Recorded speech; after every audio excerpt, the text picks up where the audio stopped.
ولده راته وویل طالب خواست خو یک چیز حقیقت است که با ناموس است. قرآن زموږ دپاره په ګوانتانامو کې تر ټولو د سزا سبب ګرځېدلی. نو حقیقت دا و چې زه به کله بېدېدلم ما یوه توپنچه یو کلاشینکوف دا به ما دواړو ته مرمۍ تېرول او یو بغل ته شو یو بل ته. موږ یوازې لاتیوم چې په افغانستان کې لرو که افغانستان خراب شي 7 واره پرې جوړېږي. دومره لاتیوم غنیم ملک دی. بوټو خپل مېرمن راواستوله افغانستان. نو د ملل متحد هم داسې یو مثال دی چې هر څه یې د بل چا له لاس دی. موږ ورته لاس نیولی دی. موږ څه نه ورکوو دوی ته. او دنیا چې څه ورکوي دوی طبیعي ده چې د هغوی دغه به کوي. د ناټو په تاریخ کې دا یو لوی شرم و. د ناټو پخواني رئیس هم دا مرکه وکړل، ویې ویل چې موږ د افغانستان څه مات شوي په افغانستان کې یا اجنبي په 2 دلیله نشي پاتې کېدلی. که موږ نظام خدای نخسته ناکام کېږي دا د ټول اسلامي نړۍ ناکامي ده. خو د هغه وروسته استخبارات راغله او زه د خپل کور راوایستم او په پېښور کې امریکایانو ته تسلیم کړم. په ډېر بې عزتۍ باندې تسلیم کړم. زورونکې ماته د ټولو د مجاهدینو دوره د هجرت ژوند داسې دی چې ډېر ځله یو د عزت خلک بې عزته کوي. چې کله امارت سقوط کاوه دا وخت ډېر راته دردناک. نانیکمال اخوند چې و د هغه څخه موږ ډېر متاثر وو. هغه داسې یو څوک و چې د روسانو کتار به په یوه سر باندې راګرځاوه. ملا صاحب کې ځینې خویونه وه. زه کېدای شي د ملا صاحب په انتخاب کې ونډه هم ولرم. یو 4 ځانګړنې ما ته پخپله معلومېږي. یو دا چې ملا صاحب مرحوم ډېر اورېدل لږه ویل. دا د خلکو هجوم موږ 15 کسان به زیات نه وو چې موږ په سپین مسجد کې د تحریک وجود اعلان کړي. بسم الله الرحمن الرحیم. د روایت پادکاسټ خپرونې درنو لیدونکو السلام علیکم ورحمت الله تعالی وبرکاته. الله تعالی ته امید لرم چې ټول روغ جوړ او صحتمند اوسئ. درنو لیدونکو موږ په دې پادکاسټ کې د افغانستان اسلامي امارت د تیر تحریک په وخت کې او د تیر تحریک په وخت کې د افغانستان اسلامي امارت پاکستان کې سفیر ښاغلی مولوي عبدالسلام ضعیف په دې پادکاسټ کې له موږ سره میلمه دی. دنه به په دې پادکاسټ کې د ژوند او شخصیت دندې او کارونه کړاوونه ګوانتانامو نړیوال سیاست او د فلسطین معضلې په هکله مفصلې خبرې اترې ولرو. په دې هیله چې تاسو تر وروستۍ شېبې له موږ سره پاتې شئ. ښاغلی ضعیف ډېره مننه چې راغلی. سلام هم تاسو. کور مو ودان. تاسو اورېدونکو ټولو ته سلامونه او نیکې هیلې وړاندې کوم. ډېره مننه. بخیر راغلی. لومړۍ پوښتنه، تاسو په کوم وخت کې دغې نړۍ ته سترګې وغړولې او هغه څه ډول ټولنیز کشمکش و په دې جغرافیه تاسو چې پیدا شول؟ زما تولد شوی دی په کندهار کې پنجوایي ولسوالۍ په زنګي آباد کې شوی دی. یو کلی دی. هغه وخت چې زه پیدا شوی وم تقریبا زما پلار چې کوم لیکل کړي وو په 1945 کې پیدا شوی. او زما پلار چې و د حالت امامت هم درلودی پنجوایي ولسوالۍ کې حالت و. نو د هغه وروسته چې زه به د 6 میاشتو وم تقریبا چې زما مور وفات شوې ده. زما مور ما نه په یاد کېږي. او چې پلار مې بیا کله وفات شو نو زه به د 7 کالو وم. خو بیا هم په دې پوهېدلم هغه صحنه مې په یاد ده خو نور مې جزئیات نه دي په یاد. د هغه وروسته مو نو ژوند د یتیموالي یا په اصطلاح باندې لتیم ورته ویل کېږي. مور پلار چې د دواړو نه وي هغه ته لتیم وایي. دا ژوند مو نو ټوله په یو سختي کې راتېر شوی دی. نو دا تر اوسه پورې د الله جل جلاله رزق څکو دا چې څومره ژوند به نور باقي والله اعلم. خو زموږ دا کورنۍ چې وه علمي وه. زما پلار و زما نیکه او زما ورنیکه ټول علما تېر شوي دي. نو دا د علم سلسله دا طبیعي وه چې موږ باید فالو کړې وای یا مو تعقیب کړې وای. نو ما په کوچنیوالي کې د پلار څخه زده کړې او د هغه وروسته بیا مکتب هم تر 9 صنفه پورې په مختلفو ځایو کې ووایه. د هغه وروسته بیا پاکستان ته چې مهاجر شولو هلته هم تر 11 پورې زده کړې دغسې تعقیب کړې. د هغه وروسته بیا مدرسې ته شو. نو د مدرسې د فنونو علم مو دورې کړې وه او وړه دوره ځینې کتابونه بیا بیرته په افغانستان کې ویل دي او لوی دوره مې د بند وروسته وکړه. دغه نو ډېره مننه. سلسله ظریف صاحب ډېره مننه. ستاسو کورنۍ او ملګري څومره ستاسو فکري مسیر روان و؟ الحمدلله زموږ کورنۍ کې ځینې غړي به پیدا سوي وو چې هغه زموږ د مسیر څخه خطا وو، خو دا ویلی سو چې زموږ د کورنۍ په 80% زموږ د مسیر خلک وو، خدای پرسته خلک وو، جهادي خلک وو او علم پرسته خلک وو. که څه هم زموږ کورنۍ غریبه کورنۍ ده، خو داسې یو طغیان الحمدلله زموږ په کورنۍ کې نه دی راغلی چې هغه لکه ځینې خلک چې ورسره امتحان شول. نو ویلی سم چې 80% زموږ دغه زموږ مسیر یې تعقیب کړی. ظریف صاحب تصو ژوند تر ډېره پورې د کړاوونو مبارزې نه ډک ده. موږ چې ډېری کتابونه لوستلي دي د تیر تحریک مشرانو او چارواکو چې لیکلي دي، تاسو نومونه بېلابېلو ځایو کې یاد شوي دي. 1995 د مرغومې دریمه یا څلورمه غالبا همداسې څنګ په څنګ ورځې وي، تاسو په کابل کې وئ او تاسو په کور باندې برید وشولو چې په پایله کې یو تن ساتونکی تاسو وژلی شولو. دغه برید هدف څوک و او څنګه دا برید وشولو؟ هغه وخت زه په هغه وخت کې به زه ماخوستن وتلم مسجد ته، لمونځ به مې کاوه، خو په دغه ورځ باندې زه خوشحال خان ته دعوت سوی وم، متوکل صاحب دعوت کړی وم. نو ما چې ماښام لمونځ هلته وکړې بیا رالم دلته. نو عین هغه د لمانځه په وخت باندې چې زما د وتو وخت و هلته هغه برید وشو. نو سړی نسي ویلی چې بل څوک به هدف نه و، هدف په دغه و، ځکه په هغه د کور دروازه وه او په داسې وخت کې اوسو چې زما د وتو وخت و، خو زه هلته نه وم. دا وخت یې ټارګېټ کړی و، هدف کړی و چې دې وخت کې ته اوسې. او هغه پوسته باندې چې برید سوی و هغه هم تر دیواله د مرمۍ وتلي وې، سړي نفر کې بیا دغه سوي وې، داسې هغه هدف نه و، تر دا دیواله مرمۍ اخواته وتلي وې او یو لاسي بم هم په هغه کې استعمال سوی و، خو تر پایه پورې دغه معلوم نه شول چې څوک و. یعنې هدف یې دغه برید تاسو وئ؟ کېدلی شي، ځکه ما ته تر دې نه مخکې د استخباراتو یو 2 نفره کور ته راغله او هغوی ما ته وویل چې ستا دپاره یو پلان شته، نو ته د ځان حفاظت وکړه. نو ما ویل څنګه پلان دی؟ بیا دوی پلان داسې توضیح کوي چې د داعش مربوط دی او دا څه کسان راغلي دي په خاکي جبار باندې، بیا په ارزان قیمت راغلي، اوس په دغه سیمه کې دي او غواړي چې تا ترور کړي. نو ما ورته وخندل، ما چې دومره سړی خبر وي چې د خاکي جبار د خوا راځي کابل ته داخلي ارزان قیمت کې اوسي، دلته اوسي، نو دا عجیبه ده. خو دا به خدای ته پرېږدو څه کېږي. او 3 ورځې وروسته دا برید وشو. ډېره مننه ظریف صاحب. د سیاست په ډګر کې مو تر ډېره پورې ټول پیژني، که په ټولنیز اړخ یې وغږېږو څه ډول شخصیت لرئ؟ نرم مزاجه که توندخویه؟ دا چې د ځان په اړه سړی ډېر قضاوت نشي کولی، خو دا چې د بل چا څخه دا پوښتنه سوې وي، مګر ما مختلفې دندې ترسره کړي دي، نو زما داسې نه په یاد کېږي زما د یو چا سره داسې یو مشکل راغلی چې هغه زما سره داسې خفه سوی چې ما د هغه سره تشنج کړي یا مې د هغه سره غوسه کړي.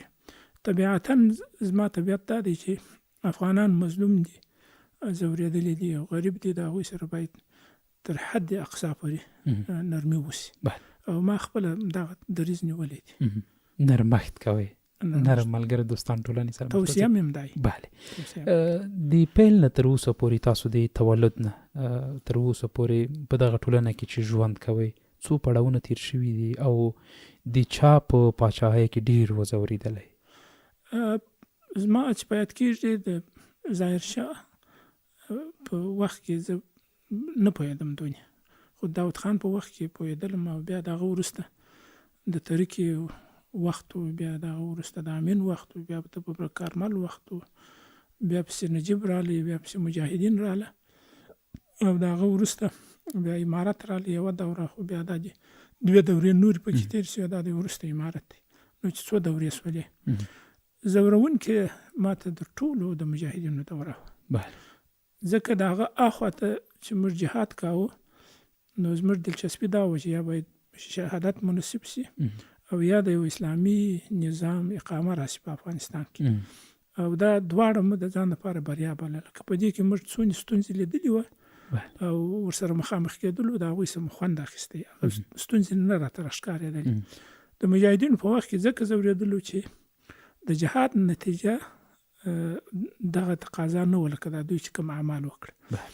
دوی جهاد بدنامه کوي مجاهدینو، دوی د جهاد د اهدافو سره خیانت وکړي، دوی جهاد و دنیا ته په ډېر غلط شکل باندې معرفي کوي، دوی د قدرت لپاره د جهاد اهداف قرباني کړله، دوی د خلکو قرباني هېرې کړلې، دوی د خلکو په سرو باندې معامله وکړه، دوی په جهاد باندې معامله وکړه، دوی په وطن باندې معامله وکړل او دوی هغه خپل غریزې چې وې هغه یې وپاللې. نو په دې باندې موږ سخت ځورېدلو چې زموږ 1.5 میلیون وګړي د دې هدف لپاره شهیدان شو چې دلته یو اسلامي نظام راسي او د خدای تعالی کلمه لوړه سي او جهادي صبغه په دنیا کې یو ښه رنګ ولري. خو متاسفانه چې دا ټوله د خاور سره نو ځکه پکې ډېر ځورېدلو. تاسو ویلي چې دغه مجاهدینو د افغانستان ولس سره هغه څه وکړل چې باید نه وای ترسره شوي. د څو نومونه اخیستلی شي چې څه یې ورسره وکړل چې ته ډېر د هغې دورې نه پریشانه یې، خفه یې؟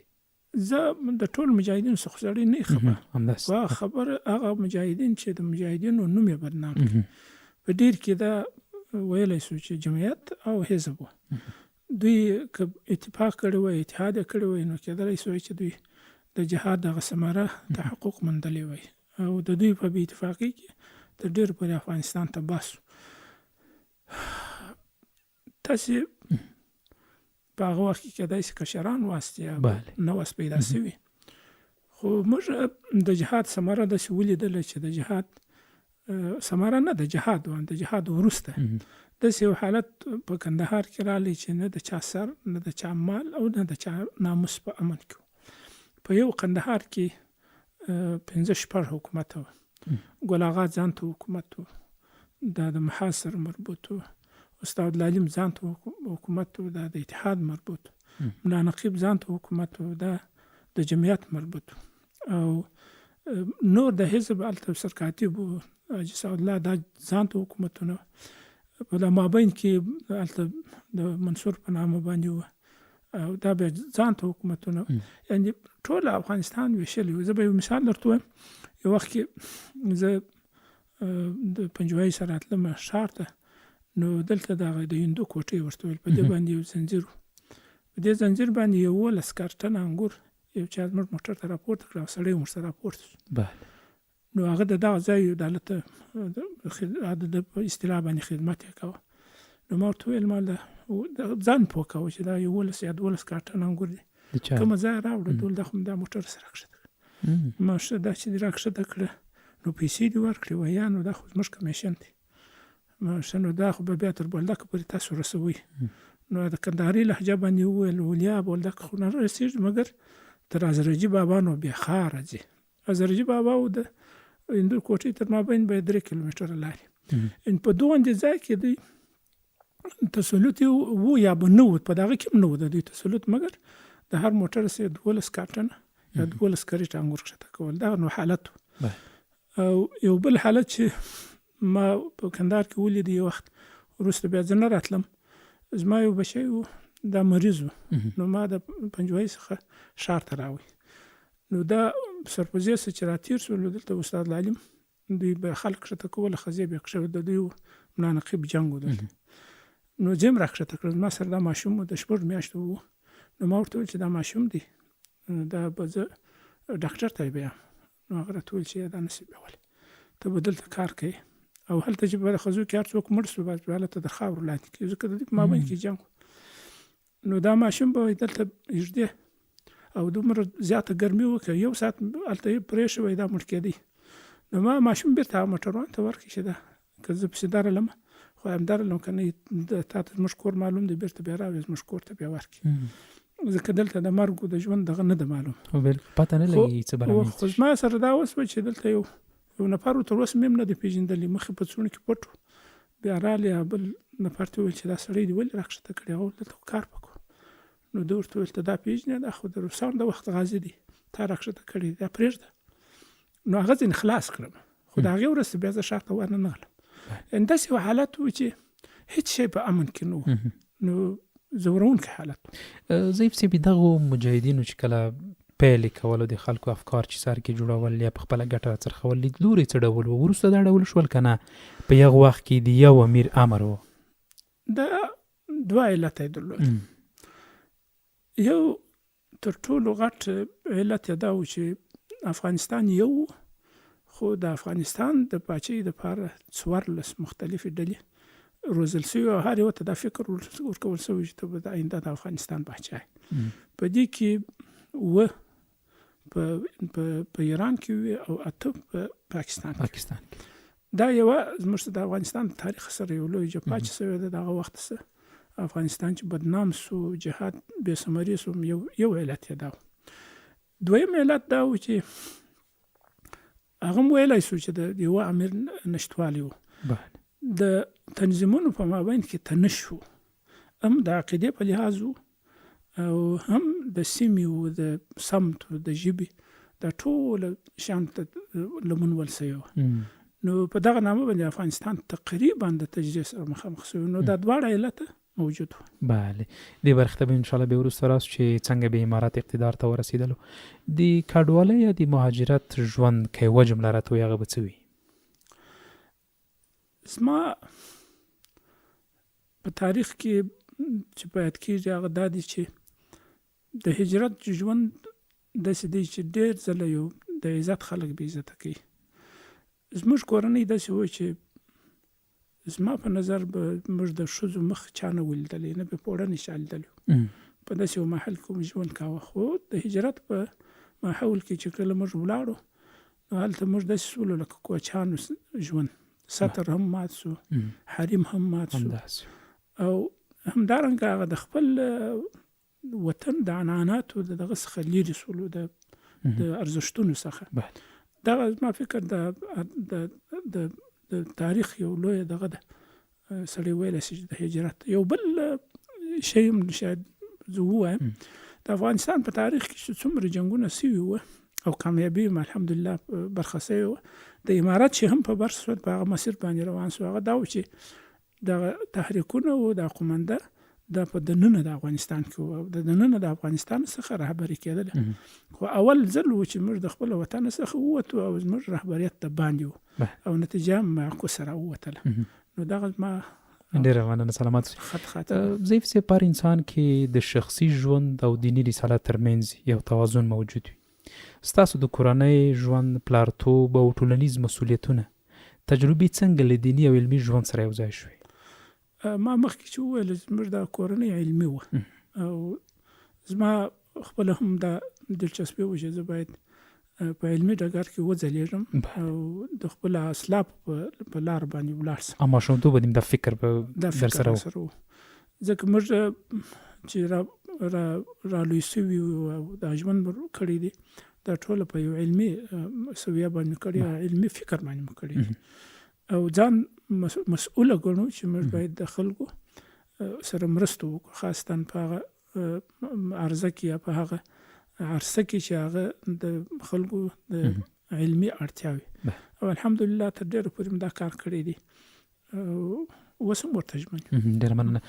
سیاسي ژوند ته که راشو، په کوم عمر کې مو پیل شول او یو وخت کې مو لومړنۍ اړیکې چا سره وي او دغه ډګر ته چا تشویق کړلی؟ د هجرت په وخت کې چې زه وم هلته کشر وم، نو موږ د اول هجرت چې وکړي نوشکي ته مو وکړي. نوشکي و هلته بیا د بلوڅانو د مهاجرینو ترمنځ یو څه اخوډب رالی، په هغه کې 4 کسه خلک هم پکې ووژل. دغه نوشکی کوم ځای مربوط ده ضعیف صاحب؟ نوشکی داسې د بلوڅانو منطقه ده، د شوراوک سره نښتې ده. نو هلته بیا دغه ځای څه ولاړو پنجپای ته. نو هغه وخت کې لا زه کشر وم. د هغه وروسته زه د جبهې سره یو ځای شوم، خو بېرته ماته جواب راکول شو. زموږ جبهه چې و د ملا محمد صادق اخوند په نامه حرکت سره مربوط. نو زه ماته وویل چې ته کشر یې، ته جهاد نشې کولی. خو په 1922 کې زه بیا جبهې ته رالم. نو دا د جهادي فیل و، خو په سیاست کې چې زه د یو څه وخت وروسته 15 کاله وروسته بیا زه د جبهې معاون شولم. نو دا جبهې معاون چې شولم بیا مجلسونه هم کوله، تشکیلونه هم کوله، سفرونه هم کول.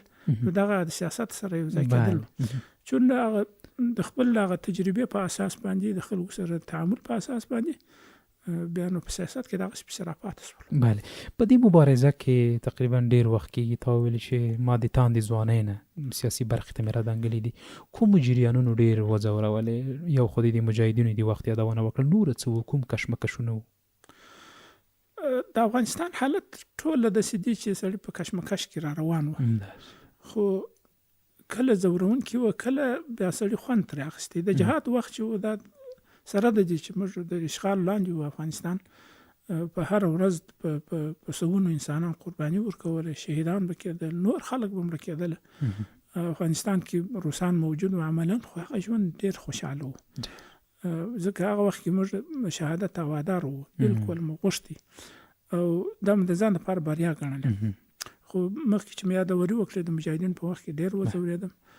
د هغه وروسته بیا چې کله امارت سکوت کاوه دا وخت ډېر راته دردمن هغه وخت سړی بیخي مقایسه کولی نشي ځکه موږ ډېر زیاته قرباني ورکړې وه. افغانستان تقریبا داسې یو حالت ته رسېدلی و چې د انارشي څخه په خلاصېدو او بیرته انارشي ته ولاړو.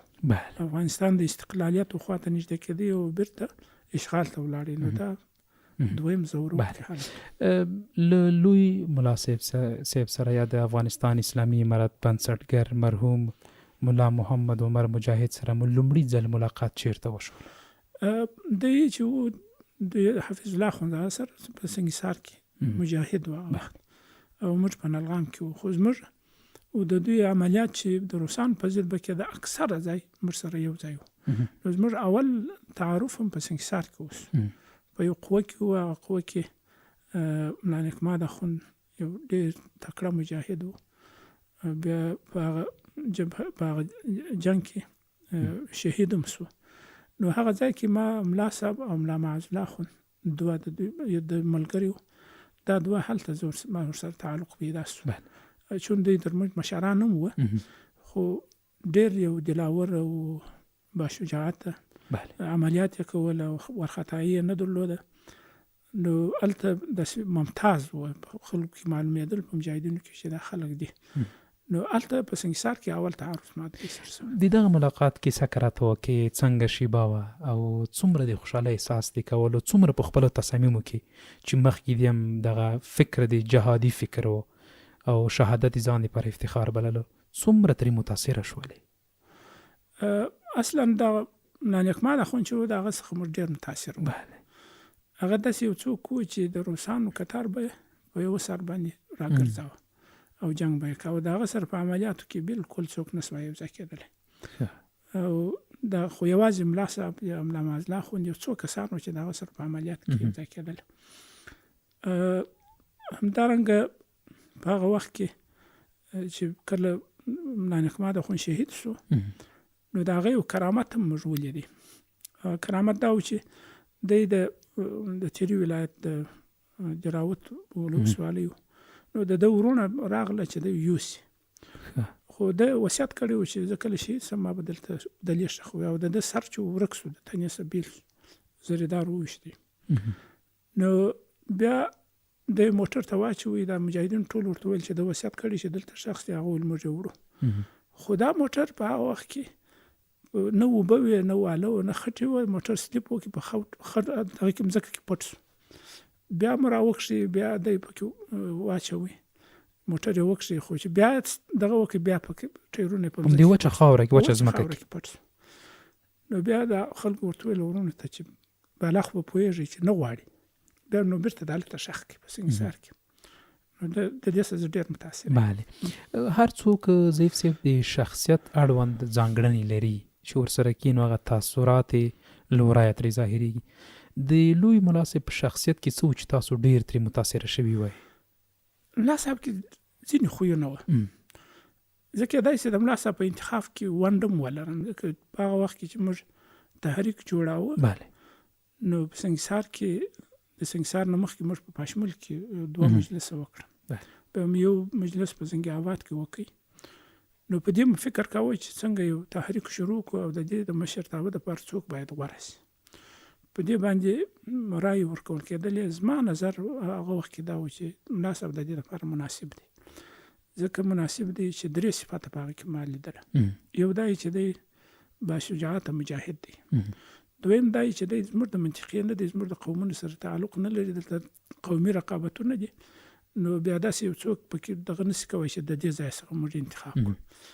او دریم شی دا دی چې دی په جهاد کې ښه سابقه لري، داغدار نه دی.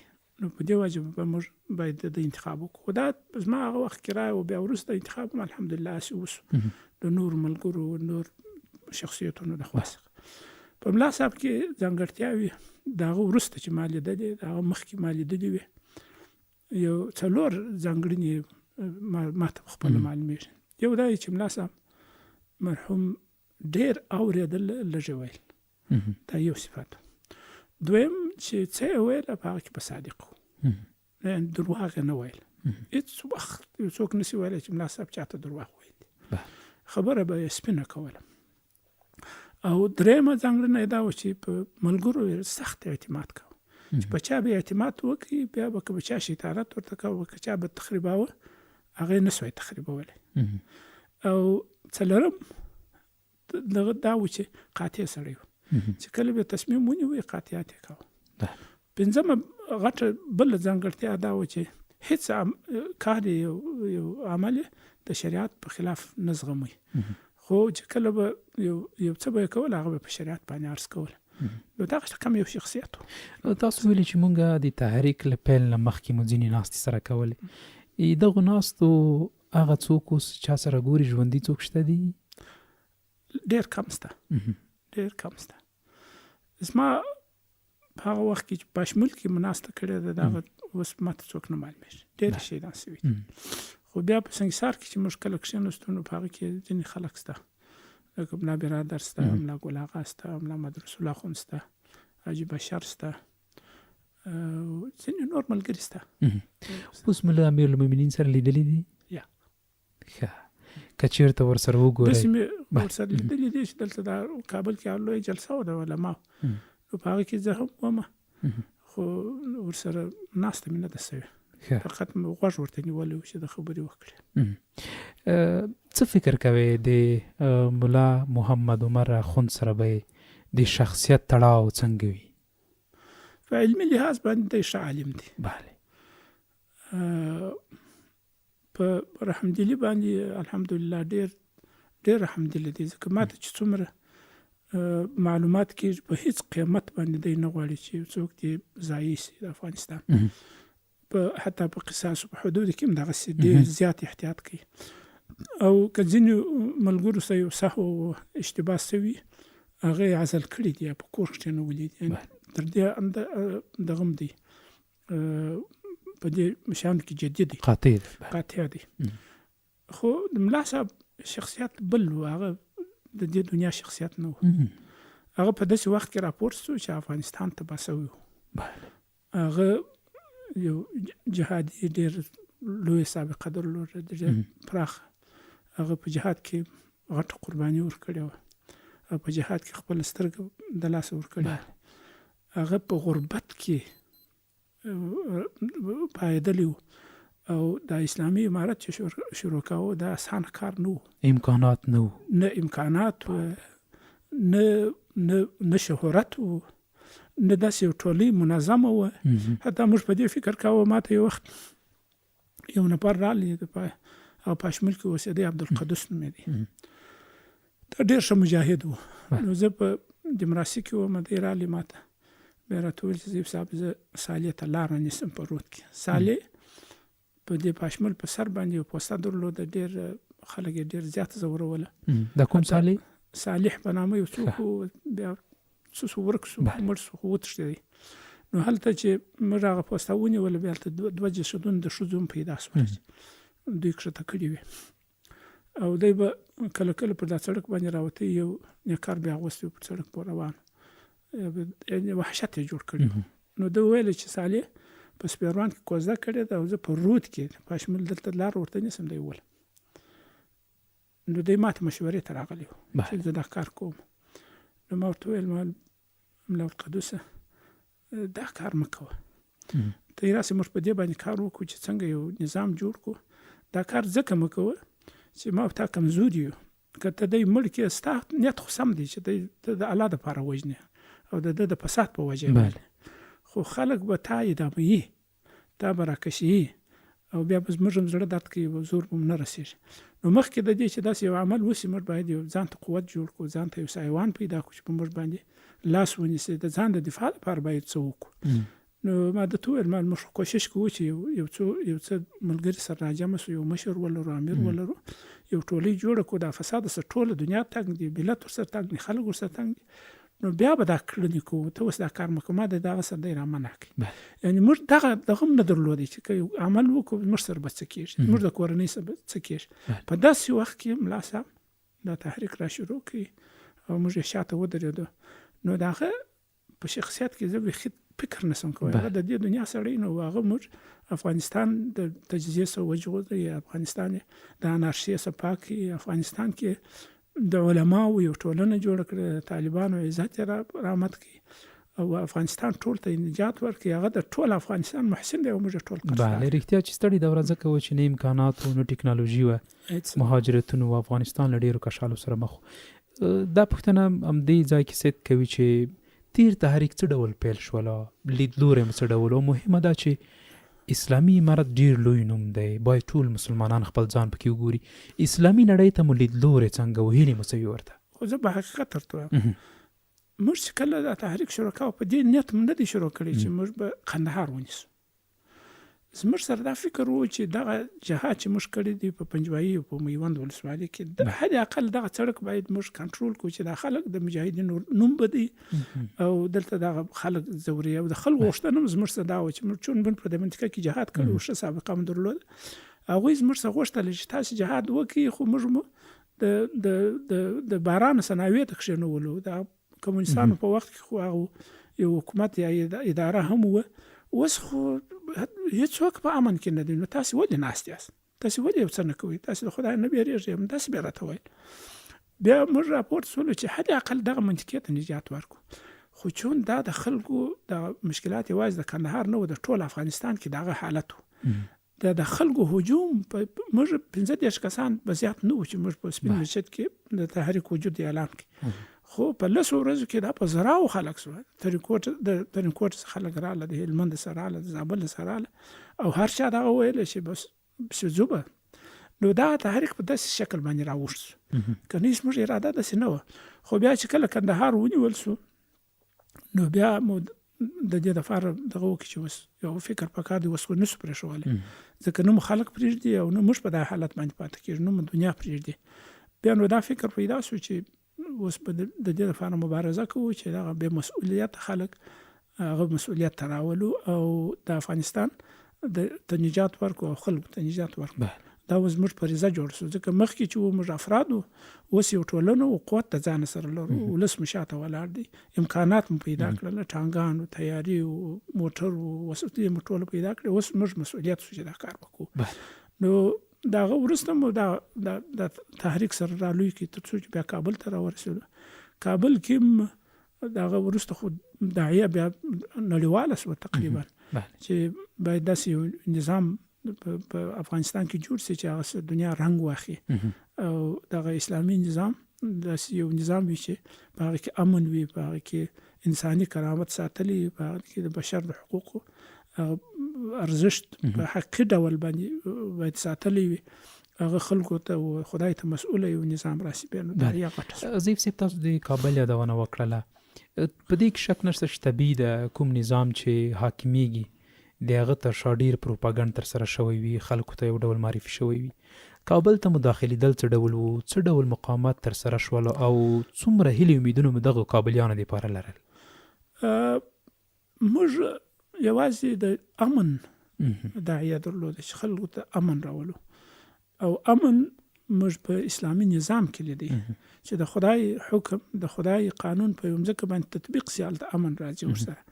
او دا مداعیه و د ټول لپاره، دا د ځان لپاره هم غوښتله او د کابل د خلکو لپاره هم غوښتل. خو دلته چون قوتونه موجود و، مسعود قوت دلته موجود و، جمعیت حزب اسلامي دلته موجود و، حزب وحدت دلته موجود و، اتحاد اسلامي دلته موجود و دا صحیح معلومه وي که په یو ځای کې و یا ټوټه معلومه. مثلا د پغمان لیسا د سیاپ سره د دشت برچی د منطقې ټوله بیا اکثره د حزب وحدت سره وي او دوري دا چې اوس موږ پکې ناست یو دا لاندې خوا بیا زه داسې تر ارزان قیمته پورې دا بیا د حزب سره ځینې منطقې وي او د شمالي منطقې د کابل چې وي هغه بیا د دغه سره وي جمعیت سره وي. نو دلته به ټوله ورځ جنګ او جنجال بو. نو موږ غوښتل چې دا موضوع د دوی سره د خبرو له لارې حل کړو. موږ نه غوښتل چې تصادم وکړو او هر چا سره چې موږ ورتلو نو د جنگ د ايام نور وړل. موږ ورته ویل چې تاسو په مسؤلیت کې ناکام شوي یاست، نور نسی کولای. نو د تاسو چې کوم جهاد کړی دی هغه خدای قبول کړي، نور تاسو راتکشنې موږ به یو نظام مقاومت نه لاس واخلي. مقاومت لاس واخلي چې نسی کولای، نه سره ماتولای شي، نه یو نظام راوستل. ځکه خلک ترې ستړي وو چې خلک ستړي دي. تاسو منفور شوي یاست په خلکو کې، تاسو ناکام شوي یاست، نور نسی کولای. خو ځینو چې به موافقه وکړه ځینې کسان به وو هغوی به د امارت سره یو ځای هم شول، ورسره بیا به مقام هم درلودی، ورسره جهاد به هم کوه. ځینې ورسره یو ځای نه شول او مقاومت یې ورسره وکړي، هغه بیا په خپل سرنوشت باندې خلاص. چې کله کابل ته داخل شولای جګړې سره داخل شولای کنه چا مقاومت در سره ونه کوم؟ جنګ دا یو ځل د میدان شهر د خوا چې رالي مقاومت ودرېدی مسعود لای. بل پلا د چهارسیاب د خوا چې مجاهدین رااله دلته مسعود ورسره غدر وکړي. شون خبرې مو وسو په میدان شهر کې مسعود ال تراغلی او ملا رباني اخون سره خبرې وکړي، اجمل برجان اخون سره. خو چې دلته کابل ته رالی بیا په چهارسیاب باندې حمله وکړه، مجاهدین کې ډېر شهیدان شو، مجاهدین شاته ولاړ. خو بیرته مجاهدین رااله خپل منطقه ونیوله طالبان. خو تر ډېره پورې چې جنګ وسو پرمختګ نه کېدی. دا ستراتیژیکه نقطه وه، ډېر مشکله وه. او بیا دا تکتیک بدل شو، بیا دور ولاړ په جلال آباد باندې مجاهدین. بیا چې جلال آباد ونیسو د جلال آباد ته خوا په کابل باندې رااله او دغسې په مایپر باندې بیا نو چې څومره مقاومت وسو ونسو، مجاهدین ښار ته داخل شول او رااله کابل ونیول. کابلیانو ته مو څنګه سعادت راوستلو؟ دلته له څه ډېر ستړي وو چې کله تاسو راغئ ډېر بدرګه شولې؟ هغه څه وو؟ کابل په هغه وخت کې داسې وو چې بالکل روحیه د لاسه ورکړې، هر څه د لاسه ورکړې. د کابل خلک داسې وو چې نه پوهېدل چې څه ورباندې کېږي. په تعلیمي ډګر کې ټول شان تباه شوي وو، ادارې ټوله تباه شوي وې. د وزارتونو که تاسې هغه وخت کې زه د معدن او صنایع معین هم شوم، بیا د وزارت دفاع کې وم، اول ادارې رئیس وم، هلته بیا معین شوم د وزارت دفاع. هېڅ شی جوړ نه وو، هر څه تباه شوي وو. مامورین تښتېدلي وو، تشکیلات ختم شوي وو، ادارې ویجاړې شوي وې، کاغذونه ورک شوي وو. بس یو هر څوک چې هلته یو قمندان حاکم شوی و هغه خپل هر څه چې کول هغه یې کول. نو د کابل او د کابلیانو لپاره یو امید شو دا چې دوی په امن کې سول، د دوی ناموس په امن کې سو، د دوی سر په امن کې سو. یو سایه د دغه واخیستل او د طالبان لپاره ډېر خوشحاله وه. 15 کلنه واکمني یا حکومتولي څنګه پای ته ورسېده؟ واکمني خو د امریکایانو سره په تصادم کې چې کله موږ رالو نو امریکایانو دوه لارې استعمال کړې. یو دا چې د پاکستان سره ډیل وکړي او د پاکستان استخباراتي معلومات هغوی ته لاسرسی وکړي او پاکستان هغوی ته اډې ورکړلې، د عملیاتو اجازه یې ورکړله، ډرون و تیاري و دا ټول شیان د دوی په اختیار کې وو. د پاکستان ځکه د افغانستان په ضد وکارول شو. حتی 15,000 ځله د پاکستان د میدانونو څخه په افغانستان باندې په هغه وخت بمباري شوي. نو دا چې د امریکایانو دلته وه، نو یو خو دا و چې دوی د پاکستان سره لار برابر کړه. دویم دا چې هغه ډلې ټپلې چې دلته وې د طالبانو مخالفین وو هغوی تقویه کړله او هغوی بیا پرمختګ وکړي. ځینې خو هغه وې، ځینې بیا نور کارونه یې وکړه، خپل خلک یې درلوده، د هغوی د لارې استخباراتي کارونه وکړه، پیسې توزیع کړلې. نو د هغوی په نتیجه کې د امارت سقوط وکړي. د 15 کلنه دوره د 2 میاشتو مقاومت وروسته بیا د امارت تصمیم دا شو چې نور په جبهي جنګ نه کېږي، موږ به چرکي کوو. د امیرالمؤمنین اخرنی پیغام چې د کندهار څخه وتی هم دا و چې نور په الله باندې سپارم ټول مجاهدین، بخښنه به سره کوو، خو جهاد به کوو، جهاد به کوو، په غرو کې به کوو او تر هغه ساعته چې امریکایانو اشغال وي موږ د دې په وړاندې خپل مبارزه جاري ساتو، لکه څنګه چې د روسانو په مقابل کې کول همداسې بیا د امریکایانو په مقابل کې کوو. نو مقاومت نه دی درېدلی، خو هغه نظام سقوط شو. خپله چیرته په هغه وخت کې چې کله تیر تحریک سقوط شو ته چیرته وې؟ زه اسلام آباد کې وم. هغه وخت کې د کابل سقوط کې زه دلته وم په کابل کې چې مرالم یو څلور شپې مې دلته کابل کې وکړې. بیا نو بېرته به اسلام آباد ته ولاړم. دلته مې جناب الله خوندې د ملګرو سره ولیدل، ځینې معلومات و ځینې شیان و چې هغه مې ورته وسپارل. نو 5 یا 6 ورځې وروسته بیا کابل سقوط شو. بیا کندهار ته ولاړم. کندهار کې کوشش مې کاوه چې ملا صاحب مرحوم سره وګورم، خو هلته حالات داسې نه وو، هغوی سره مې ملاقات ونه سو، خو بیا تبادله د افکار ورسره وکړه. نو کابل د کندهار څخه چې زه ولاړم بیرته پاکستان ته 3 ورځې وروسته بیا کندهار هم پسې سقوط.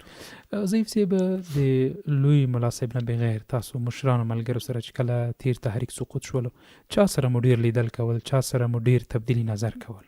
نو زه بیا بندي شولم، زه ډېر بیا نه پاتې شوم. بالکل. زه په یو څو ورځې هلته په اسلام آباد کې چې وم، ملګري ټول سره ورک شول، ځانونه یې پټ کړل. زم تقریبا رالم کوټې ته، کوشش مې کاوه چې ځان پټ کړم، خو بیا د ځینو ملګرو غوښتنه وه چې زه باید بیرته کابل دغه اسلام آباد ته ولاړ شم، دا به یو ادرس دغه دپاره د ملګرو دپاره. نو چې زه کله بیرته اسلام آباد ته ولاړم بیا زما کور محاصره شو. 9 ورځ وروسته زه بیا دغه د ګوانتانامو بندیخانه یادوي؟ د برخې ته هم راځو انشاءالله. لومړی دنده مو په یاد ده چیرته او څه ډول وه؟ په امارت کې تیر تحریک تیر امارت کې زه قلی اردو کې وم، مجاهد وم، دا د شروع څخه وم. چې کله کندهار ونیول شو نو ما قلی اردو کې وم، هلته مې د مخابرې دنده ترسره کول، او د سهار د خوا بیا دغه سره وظیفه اجرا کول. محکمې ته راتلم، هلته یو قاضي و پاسنی مولوي صاحب موږ ورته وایي سید محمد پاسنی، د هغه سره به مې کومک کاوه، او بیا به وروسته هلته په قلی اردو کې دنده ترسره کول. دا مې هغه وړه دنده وه. د هغه وروسته چې هرات ونیول شو نو بیا زه د بانکونو مسؤل شوم د هرات. بیا د هغه وروسته چې کابل ونیول شو بیا کابل ته رالم. کابل کې بیا د وزارت دفاع کې اداري رئیس شوم، خو لږ وروسته معینم شوم، بیا سرپرست وزارت دفاع مې څه وخت وم. د هغه وروسته مې بیا هلته دنده پرېښوله، استعفا مې ورکړه. بیا وروسته معدن و صنایع معین شوم، د هغه وروسته د ترانسپورت وزیر شوم، او اخري دنده مې په اسلام آباد کې سپارله. بله. تاسو د مدیریتونو، د امیریتونو، ریاستونو، معینیتونو ترڅنګ د سفارت دنده مخته وړې ده، له کومې دندې مو ډېر خوند اخیستی ده؟ بېغمه دنده هغه د بانکونو وه، ځکه پکې ډېر ستړیا نه وه. او د هغه وروسته مې د معدن و صنایع دنده ښه وه، ځکه په هغه کې بیا ډېر خدمت کاوه، منډه ترړه پکې ډېر وه، خو زه پکې خوشحاله وم. ټول افغانستان کې مو هم ګرځېدم، او هغه ثمره یې بارزه وه، ښکاره وه چې ما به کوم کار کاوه. خو تر ټولو خسته کونه وظیفه چې وه هغه مې سفارت و، ځکه په داسې یو بدبخته وخت کې شولو چې ډېر زیات راباندې فشار و، هم دماغي فشار و، هم سیاسي فشار و، او هم د پاکستان فشار و، هم د نړیوال فشار و. نو هغه مې د بدخوند وخت مې هغه و. اوس چې امارت بیا ځل اقتدار ته رسېدلی ده، اوس په څه مصروف یې، څه کوې؟ نو اوس خو درس هم کوم په مدرسه کې، او په خپل شخصي کار اخته یم. دغه درس خبره ډیره کیږي، تاسو نوم چې اخیستلی کیږي د مدرسو یادونه ډیره کیږي، څومره راحته یې چې شاګردان ناست وي او ته تقریر ورته کوي، یا په دې ځوانانو باندې ګرځي، فکر یې روزي؟ زه د حدیثو درس کوم. بله. او په حدیث کې مې ډېره علاقه ده چې سیرت رسول الله کریم صلی الله علیه وسلم دا درس کوم. نو ما ته ډېر خوند اخلم. زه داسې یم په درس کې لکه رسول اکرم صلی الله علیه وسلم چې یو شی اورم، او شاګردان هم داسې چې ډېر په غور باندې دا خبرې اوري، او زه ډېر ورسره راحته یم، ځکه خوبونه هم داسې وینم چې ډېر ښه خوبونه وینم. او دا مطالعه چې کوم دا ماته یو فکر راکوي، زه به یو حدیث شریف در حضرت انس رضی الله تعالی عنه حدیث دی دوی وایي چې ما د رسول اکرم صلی الله علیه وسلم سره 10 کال خدمت وکړي. په دې 10 کال کې رسول الله صلی الله علیه وسلم ما ته نه دي ویلي چې یو کار مې نه و کړی دا دې ولې نه دی کړی، دا د ولې لفظ نه دی راته په 10 کالونو کې. په 10 کالونو کې او په دې 10 کالو کې دا نه دی ویلي چې ما یو کار کړی چې دا دې ولې کړی دی، دا مې نه دی راته ویلي. او زه چې کله مور و رسول اکرم صلی الله علیه وسلم ته خدمت لپاره وقف کړم نو زما عمر 10 کاله او 10 کاله بیا د رسول اکرم صلی الله علیه وسلم سره خدمت وکړي چې 40 کاله او د هغه وروسته نو بیا 3 کاله دی بیا ژوند کړی دی. نو سړی چې دا د رسول اکرم صلی الله علیه وسلم ژوند او سیرت ته ګوري چې دا څومره یو د درس ټکه خبره. رسول اکرم صلی الله علیه وسلم څومره نرم او څومره مهربان او څونه عفو کول. یو د 10 کالو ماشوم خامخا اشتباه کوي حتما، خو دا چې وی وه خوشک ورته وکړه دا خو پرېږده دا هم نه دي ورته ویل چې ولې دا د ولې لفظ هم نه دی ویل. نو په درس کې زه ډېر راحت یم. ډېره ښه. کله نه کله داسې پیښیږي چې زړه دې وشي چې د افغانستان اسلامي امارت مشرانو چارواکو سره کښېني مشوره وکړي، داسې شوي دي؟ زړه خو مې ځکه غواړي چې د امارت زما دی، ځکه زه امارت بانی یم، خښته یم ایښې ده په قربانیو باندې مو د امارت لاسته راوړي. زه د امارت یم، امارت زما دی او زما په وینو په رګو کې ګډ دی. زه د ځان ایماني دنده بولم چې امارت سره مرسته وکړم، کومک وکړم او په لږ اشتباه باندې ډېر ځورېږم، ډېر زیات ځورېږم، ځکه دا یوازې موږ د افغانستان موضوع نه ده، د عالم اسلامي موضوع ده. که موږ نظام خدای نخسته ناکام کېږي دا د ټول اسلامي نړۍ ناکامي ده. د ټول اسلام یو تصویر موږ دنیا ته ورکو، د یو اسلامي نظام تصویر خلکو ته ورکو. نو ډېر ځله مې دا چې زه باید مشورې ورکوم، په دې کې همکاري وکړم. خو ځینو ملګرو را سره مشورې هم کړي دي، ورکړي مې هم دي او چې وغواړي ورکوم. د سفارت په وخت کې څه جفا در سره ترسره شوه د پاکستاني پوځي رژیم له طرفه چې تاسو 15 کاله په ګوانتانامو کې تېر کړل؟ ډېره به سخته وي چې ماته دا خاطرات وایي یا زه سترګو ته هماغه ژوند درته انځوروم. خو کېدای شي زما پکې خیر و، سره د دې چې ما سره پاکستان هغه څه وکړه. د پاکستان د خارجه وزارت د خوا څخه ماته یو لیټر راغلی، مکتوب رالی سفارت ته چې نور پاکستان چې کله دلته حکومت جوړ شو د کرزي، نو دوی یا لیټر کې لیکلي و چې د افغانستان اسلامي امارت پاکستان نور په رسمیت نه پیژني، اما سفیر کولی شي چې تر ریزنیبل ټایم، یعنې تر هغه مناسب وخته پورې چې وضع عادي کېږي د پاکستان کې اوسېدلی شي. خو د هغه وروسته استخبارات راغله او د خپل کور راویستم او په پېښور کې امریکایانو ته تسلیم کړم، په ډېر بې عزتۍ باندې ورته تسلیم کړم. نو دا یوازې زما سره جفا نه وه، کېدای شي زما پکې خیر و، زه پاکستان کې ویشتل کېدلم ضرور، ځکه نو ما ځان پټولی شوی، شهرت مې داسې یوه اندازې ته رسېدلی و او زه به ترورېدلی. خو دا داسې چارواکی چې یو چېرته اوسېږي حتما محافظین ورکوي، حتما د دې سر او د مال خوندیتوب به حق په هغه خو زما یقین نه و، ځکه پاکستان دې شیانو ته ژمن نه پاتې کېدی. لکه څنګه چې زه په لاس ورکړم نورم دغه کېدی، هغه د هغوی لپاره خپلې ګټې مطرح وي، شخصیتونه نه دي ورته مطرح. نو مګر دا جفا په تاریخ کې د پاکستان لپاره یو تور داغ شو او د افغانستان په تاریخ کې دا سوره چې دوی یو منل شوی سفیر د بین المللي قوانینو، د بشري قوانینو، د ګاونډیتوب د حقوقو تر پښو لاندې کول، د اسلامي اصولو په بنیاد هغه اصول تر پښو لاندې کول او کفارو تسلیمول د تاریخ کې هېڅکله به نه هېرېږي. نو دا هغه جفا وه چې زموږ سره وسوه. تر دې لویه جفا چې دوی د افغانستان سره وکړه هغه دا و چې دوی افغانستان ته کاذب امیدونه ورکول. کاذب امیدونه دا و چې زموږ ځینو ملګرو ته حتی تر مشرتابه پورې بیا دا پیغام رساوه چې امریکا په افغانستان حمله نه کوي. ما ته د استخباراتو رئیس جنرال محمود راغلی، ما ورسره نه لیدله، خو بیا دوی زما کور ته راغلی. دوی 3 جنرالان و، یو جنرال جیلانی په نامه یو څوک و، یو جنرال محمود په نامه و، یو بل بریګیډیر فاروق په نامه و، دا ورسره و. نو ما ته ویل چې ته زموږ سره ډېر خوابدی یې او زموږ سره نه ګورې، ته پوهېږې چې په افغانستان باندې موږ څومره خوابدېږي. دا ځیګر یې داسې کوي وایي چې پر دې سینه باندې مرمۍ ونه لګېږي د امریکا، افغانستان ته څوک ولاکه ورسه وګوري. اول به زما په سینه لګېږي، بیا به افغانستان ته څوک تکېږي. ما ته دروغ مه وایه، زه در خبر یم. تاسې په تربیلي کې اوس امریکایانو ته ځای ورکړی دی، شمسي اډه مو اوس ورکړي، استخباراتي معلومات یې ټول ورکړي. ولې دوکه کوئ؟ تا ورته ویلې خپله دوکه زموږ سره ولې کوئ؟ په غلطو دغو دوکه کوئ. خو ووایه چې امریکا ملک یې عاجز وي در باندې کوي، موږ خپل تصمیم نیسو.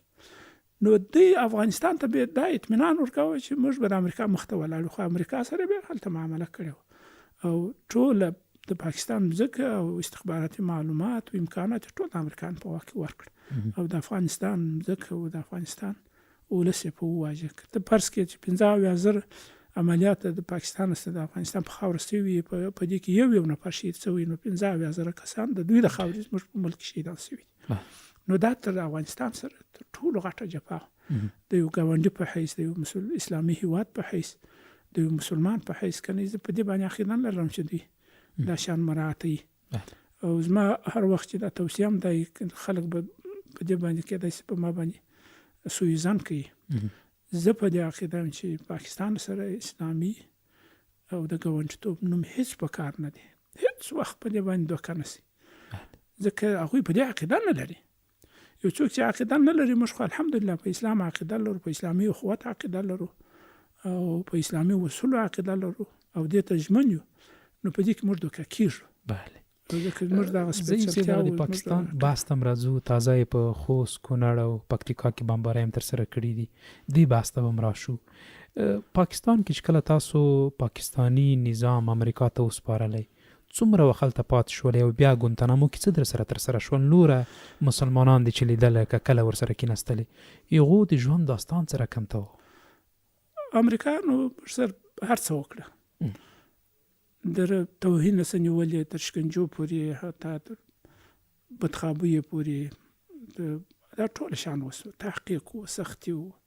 خو زما هېڅ نه تحقیق، ځکه کفارو موږ هېڅ ګیله نه دي، دښمن هر څه چې کول زړه مو درد نه ځینې کاوه. خو تر ټولو هغه صحنه چې زه پاکستانیانو امریکایانو تسلیمولم، دا ماته ډېر دردناک و چې تر اوسه دې زما ځان ورور باڼه او نن مې په تشریفاتي ډول باندې امریکا ته تسلیموي او ټول اصول اسلامي او هغه د ګاونډیتوب د پښو لاندې کړه. دا تر ټولو ماته سخته.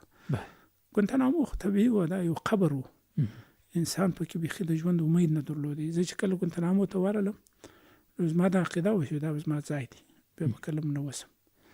او هلته موږ داسې یو ځای و چې نه مو وایسته کار کول، نه مو څوک لیدی، نه چا راته خوږه خبره کوله، نه چا راته رښتیا ویله، نه مو د چا سره خبره کولی شو، نه په څه باندې خبرېدو.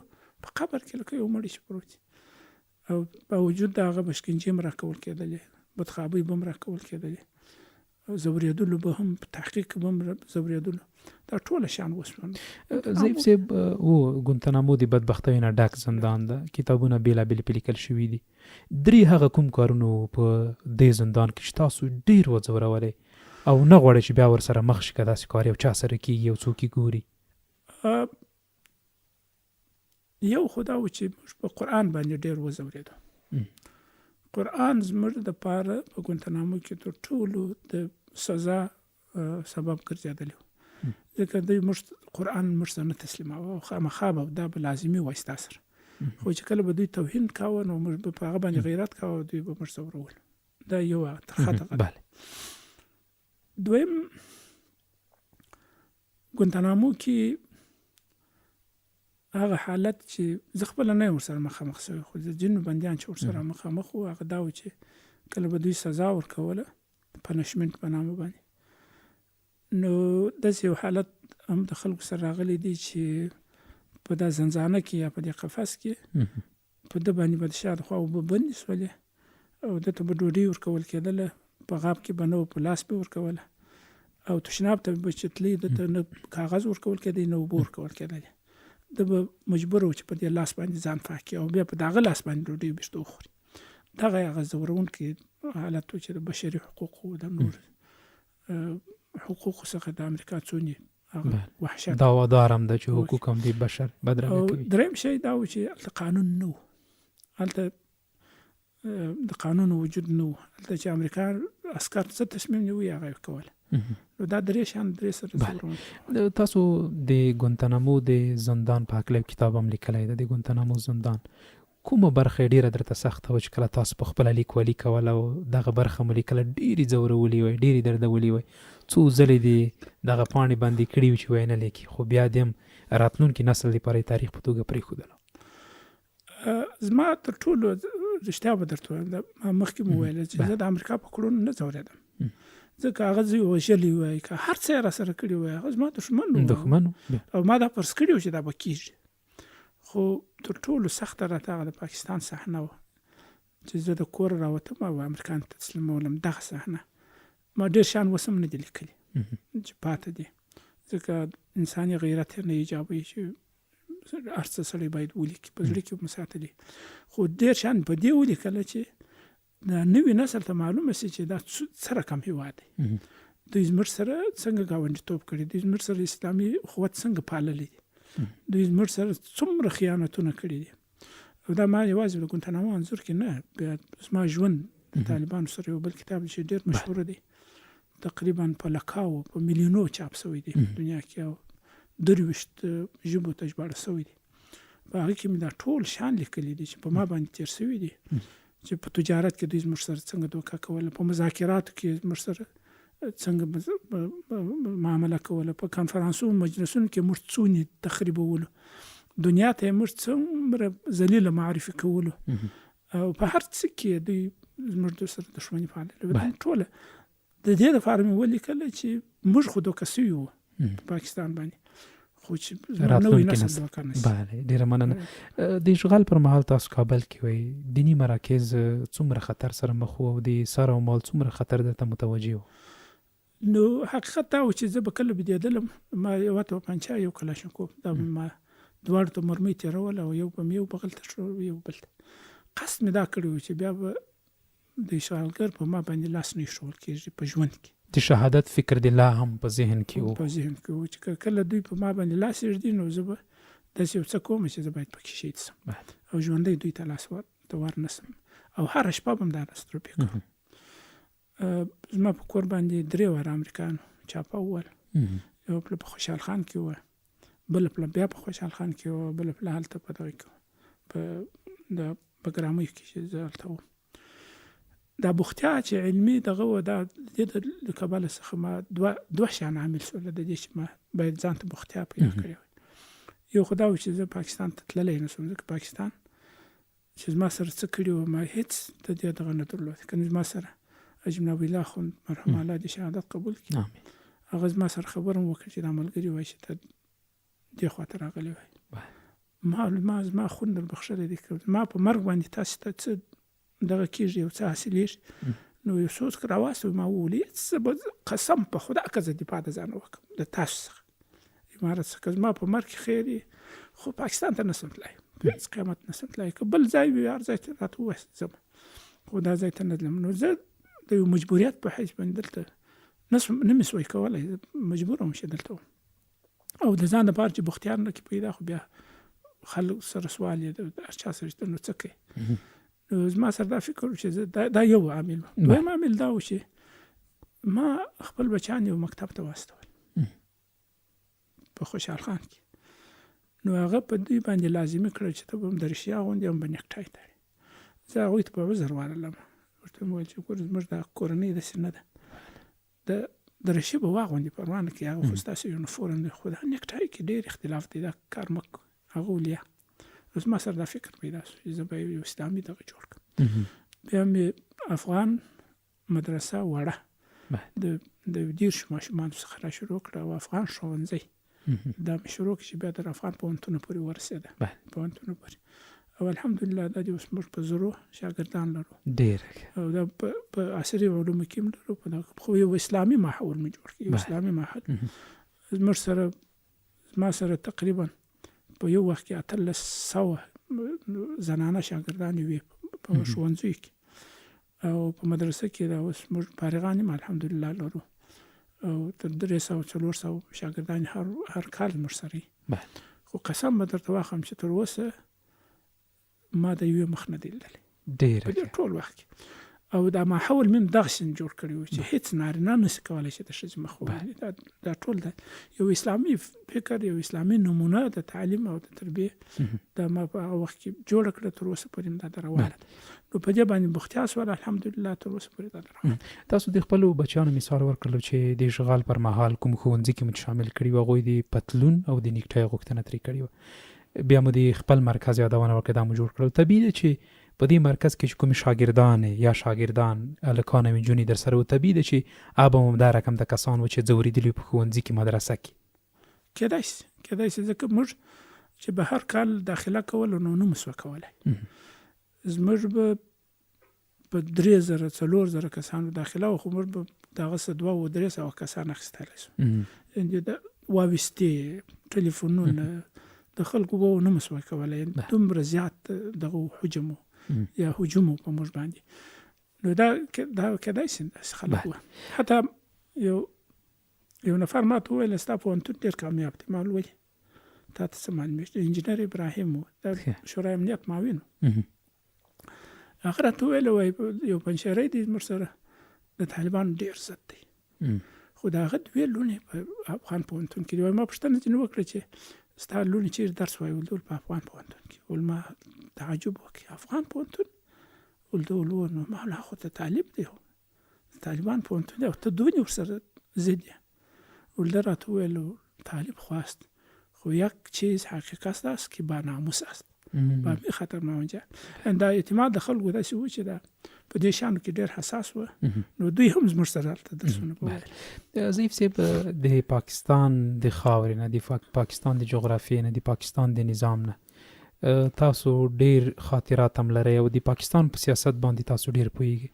پاکستان د افغانستان نه څه غواړي؟ د پاکستان کېدای شي دوې ډېرې غټې توقعات وي چې کېدای شي وم نه شي. او یوه خو ولاړه، یوه خو تللې. د دوه نور توقعات دوی درلوده. یوه کومه وه چې ولاړه؟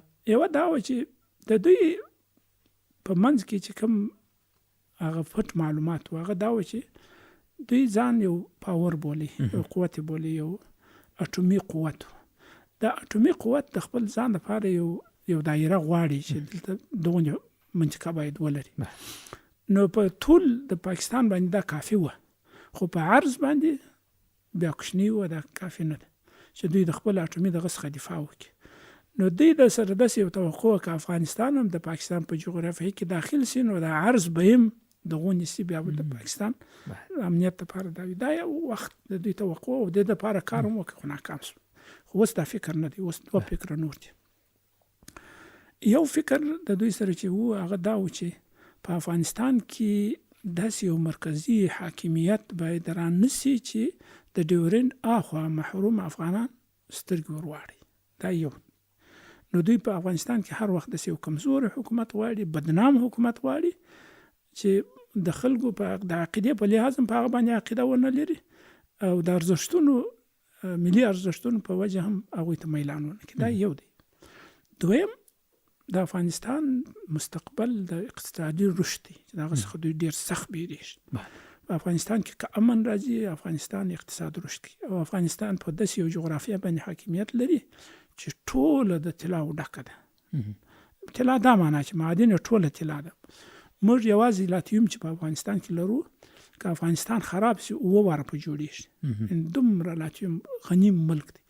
ګاز، تیل، سره زر، اوسپنه، هر شی چې 12 نوادر معادن په دنیا کې شته چې 12 سره په افغانستان کې وجود لري. په یو ملک کې 2، په یو ملک کې 3، داسې نه دي پېښه چې په یو ملک کې د 4 هغه معادنونه وي، خو 12 سره په افغانستان کې شته. داسې یو ملک که افغانستان 10 کاله په امن کې پاتې شي او رهبریت یې په ښه شکل باندې وشي، نو افغانستان تر خلیج هم اوړي، تر دوبۍ هم اوړي، تر کویت هم اوړي، تر قطر هم اوړي، ډېر غني هېواد وي. او په هغه وخت کې د پاکستان د جوړښت لپاره دوی د ځان لپاره خطر بولي، ځکه هلته که دغه د ډیورین اخواته محروم خلک ته په ډانګم بیلې بیا نشي بیلولی او به تا سره مشت خامخا به مشت که ته غواړې که نه غواړې هغه به تا سره مشت. نو د دوی هیله به دا وي چې دغه اقتصادي رشد د پاکستان د دویم لاس څه باید وشي. مثلا که امریکا سرمایه گذاري کوي که اروپا دلته سرمایه گذاري کوي، چون دا موږ نسو کولی د معادنو استخراج او هغه د سوفیسټیکیټډ ټکنالوژي ده، نو دا به څوک سرمایه گذاري کوي، دغه سرمایه گذاري باید د پاکستان د لارې وشي چې څونه افغانستان رشد کوي په هغه اندازه باندې پاکستان ورسره رشد وکړي. نو دا د دوی دومره دلچسپي ده چې په افغانستان په ټولو پرمختګونو کې باید دوی سهم وي. دغه دوه شیان دي چې دوی نور ټول کارونه چې دوی کوي ټول بهانې. بله ضعیف صاحب په دې کې شک نشته چې پاکستان سره ډېر مشترکات لرو، که دین ده، مذهب ده، کلتور ده، ژبه ده، ډېر تړاوونه دوستۍ سره لرو. ولې تل د پاکستان البته پوځي رژیم چې بعضې کسان په دې کې دي د افغانستان په تخریبي سیاست راڅرخېږي؟ که حقیقت ووایم پاکستان پر یو غاصب مځکه باندې جوړ دی. پاکستان دا جوړښت چې رامنځته شوی دی د 1945 وروسته دا د هند او د افغانستان په مځکه دی او د هند سره خو به د دوی خپل مشکلات چې ریفرنډم یې کړی دی، د خلکو هغوی انتخاب کړی دی، البته دا پنجاب کړی، خو د پښتنو په سیمه کې د بلوچ په سیمه کې د خلکو انتخاب نه دی کړی، دا قبضه شوی دی. دا قبضه چې ده د دوی دپاره چې دا ټول څومره برانز دوی ویني هم د دغه د ځای سې ویني او دوی ما مخکې وویل چې دوی بیریږي په دې باندې که افغانستان کې یو مرکزي حاکمیت راځي او قوي حکومت جوړیږي د دې خلکو توجه اخواته وړي. دغه هغه مهم او اساسي مشکل دی. سره د دې دوی په غلطه بولم د افغانستان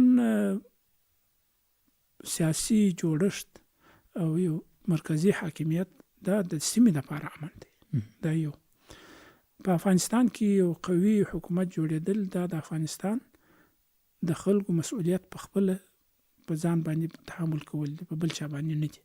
یعنې کولی شي هم ضمانت ورکولی شي نړۍ ته همسایګانو ته، او که په افغانستان کې مرکزي حکومت نه وي، حاکمیت یې قوي نه وي، دا ضمانت هېڅ وخت نه شي. افغانستان به یو داسې ځای وي چې هر څوک به استفاده ځینې کوي، استخباراتي ډلې به پکې کار کوي او دا به د هر چا لپاره مشکل وي.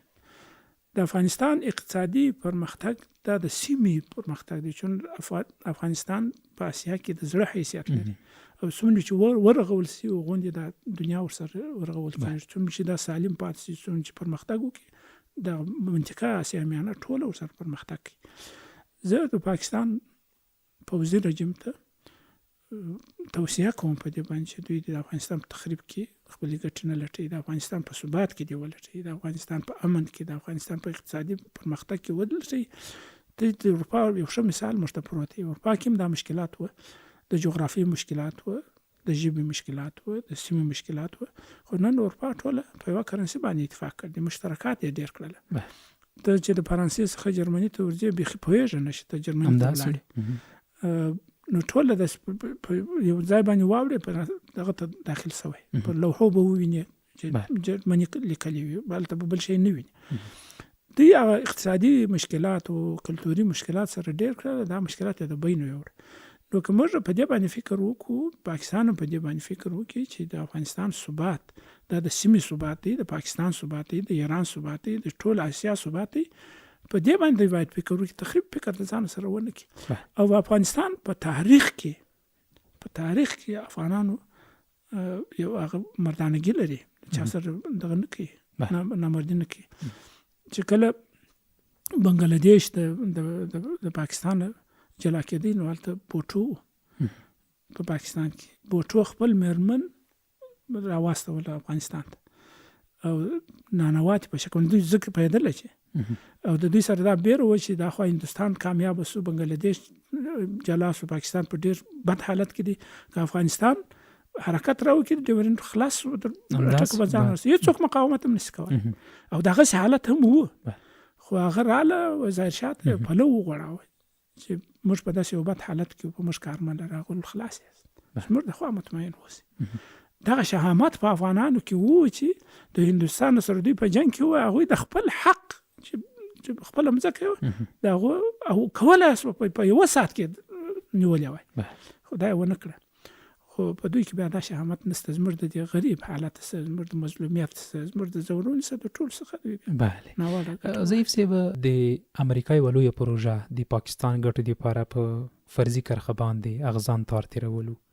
دغه تار په 3 پوړو کې تېر شوی ده چې فکر کوم تاسو به لیدلی مطالعه کړی به وي چې دغه تار په امتدادو کې مرغۍ نشي تېرېدلی، انسان خو پرېږده، او هر ټاور ترمنځ ډېرې کمې فاصلې دي، بیا کمرې نصب کړي دي. ولې دوی تل دا خبره کوي چې د افغانستان د خاورې نه زموږ خاورې ته ځینې ډلې ټپلې راځي؟ دوی 2 هدف په دې کې لري. یو هدف خدا دی چې بلکې 3 هدف لري. یو هدف خدا دی چې دوی د پاکستان په امنیت کې پاتې راغلي دي، د پاکستان په امنیت کې پاتې راغلي دي، او پاکستان اوس په یو داسې حالت کې دی چې سیاسي بې ثباتي پکې اوج ته رسېدلې ده، اقتصادي حالت یې ډېر ناوړه دی، او سیاسي جوړښتونو کې ډېر زیات مشکلات شته. نو په دې وجه دوی د خپل هغه بې کفایتي او یا د خپلو مسؤلیتونو څخه تېښته دا ورته اسانه شوې ده چې په افغانستان باندې پوره واچوي. دا یو. دویم دا چې دوی کوشش کوي چې افغانستان په دنیا کې داسې معرفي کړي چې دا د تروریزم ځاله ده، او یا د بل کورنیو چارو کې مداخله کوي یا تروریستي اعمال ترسره کوي، د دنیا توجه پاکستان ته راواړي.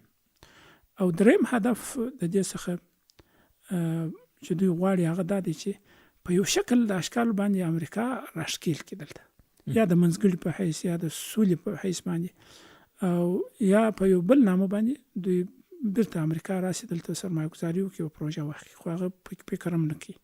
نو دغه 3 عامل کېدلی شي چې دوی دا اوس په افغانستان باندې پوره اچوي یا په افغانستان سره د مشکلات ډېرې. نو ضعیف صاحب نړۍ نه پوهېږي، زبرځواکونه نه پوهېږي که څنګه افغانستان که تېرې ادارې ته فکر وکړو، جمهوریت دلته قاچاق کېدله، دلته چې غاصبین موجود و، افغانستان جغرافیه ویشل شوې وه، د ډېرو کشمکشونو مرکز ګرځېدلی و. د امارات پر راتګ سره دا هر څه ختم شول، هر څه ته یې پای ټکی کېښودل. نړۍ ته بار بار ثبوت کړی هم ده، ولې نړۍ د پاکستان په خبرو باندې باور کوي؟ پاکستان ته که موږ فکر وکړو تر اوسه پورې د 100 نه پورته ډلې په جنګ ملتب کې اخته دي، هڅه کوي چې د پاکستان دغه کوم پوځي نظام چې د نسکور کړي. نړۍ نو ولې چوپ ده؟ نه کوي باور. زه خو په دې عقیده یم چې هېڅوک باور نه کوي، هېڅوک. دا اوس د افغانستان سره ډیپلوماټیک روابط تر پخوا ډېر سوي دي، او د افغانستان په اړه مطالعې تر هغه ډېرې سوي دي، او د پاکستان و چغو یا نارو ته هلته هېڅ لبیک نه ویل کېږي، حتی هېڅ دلچسپي پکې د دنیا نشته. هغوی پوهېږي پاکستان پېژندل دي. حتی زه بل فکر لا هم کوم، هغه اشغالګر چې دلته په افغانستان کې وو، هغوی د پاکستان په 2 مخي سیاست باندې پوهېږي او غواړي چې غچ ځینې واخلي، او د غچ لاره یې دا ده چې لکه افغانانو چې د دوی څخه غچ واخیستی او په شرمونو یې وشرمول، د افغانستان نه یې وایستله، همداسې پاکستان په شرموي، خو پاکستان نه پوهېږي. بله تېره شپه په خوست او پکتیکا او کونړ په دغه ولایتونو کې پاکستان بیا بمباري کړې ده او د افغانستان خاورې نقض کړې ده. په دې کې 9 هغه کوچني ماشومان شهیدان شوي دي چې عمرونه یې د 2 کالو تر 9 کالو پورې وو. نړۍ دا نه ګوري چې دلته کوچني ماشومان شهیدانېږي، هغه د حقوقو بشر ادعا چې کوي خلک، په دې نه پوهېږي چې پاکستان مستقیم د افغان ولس هغه حقونه نقض کوي.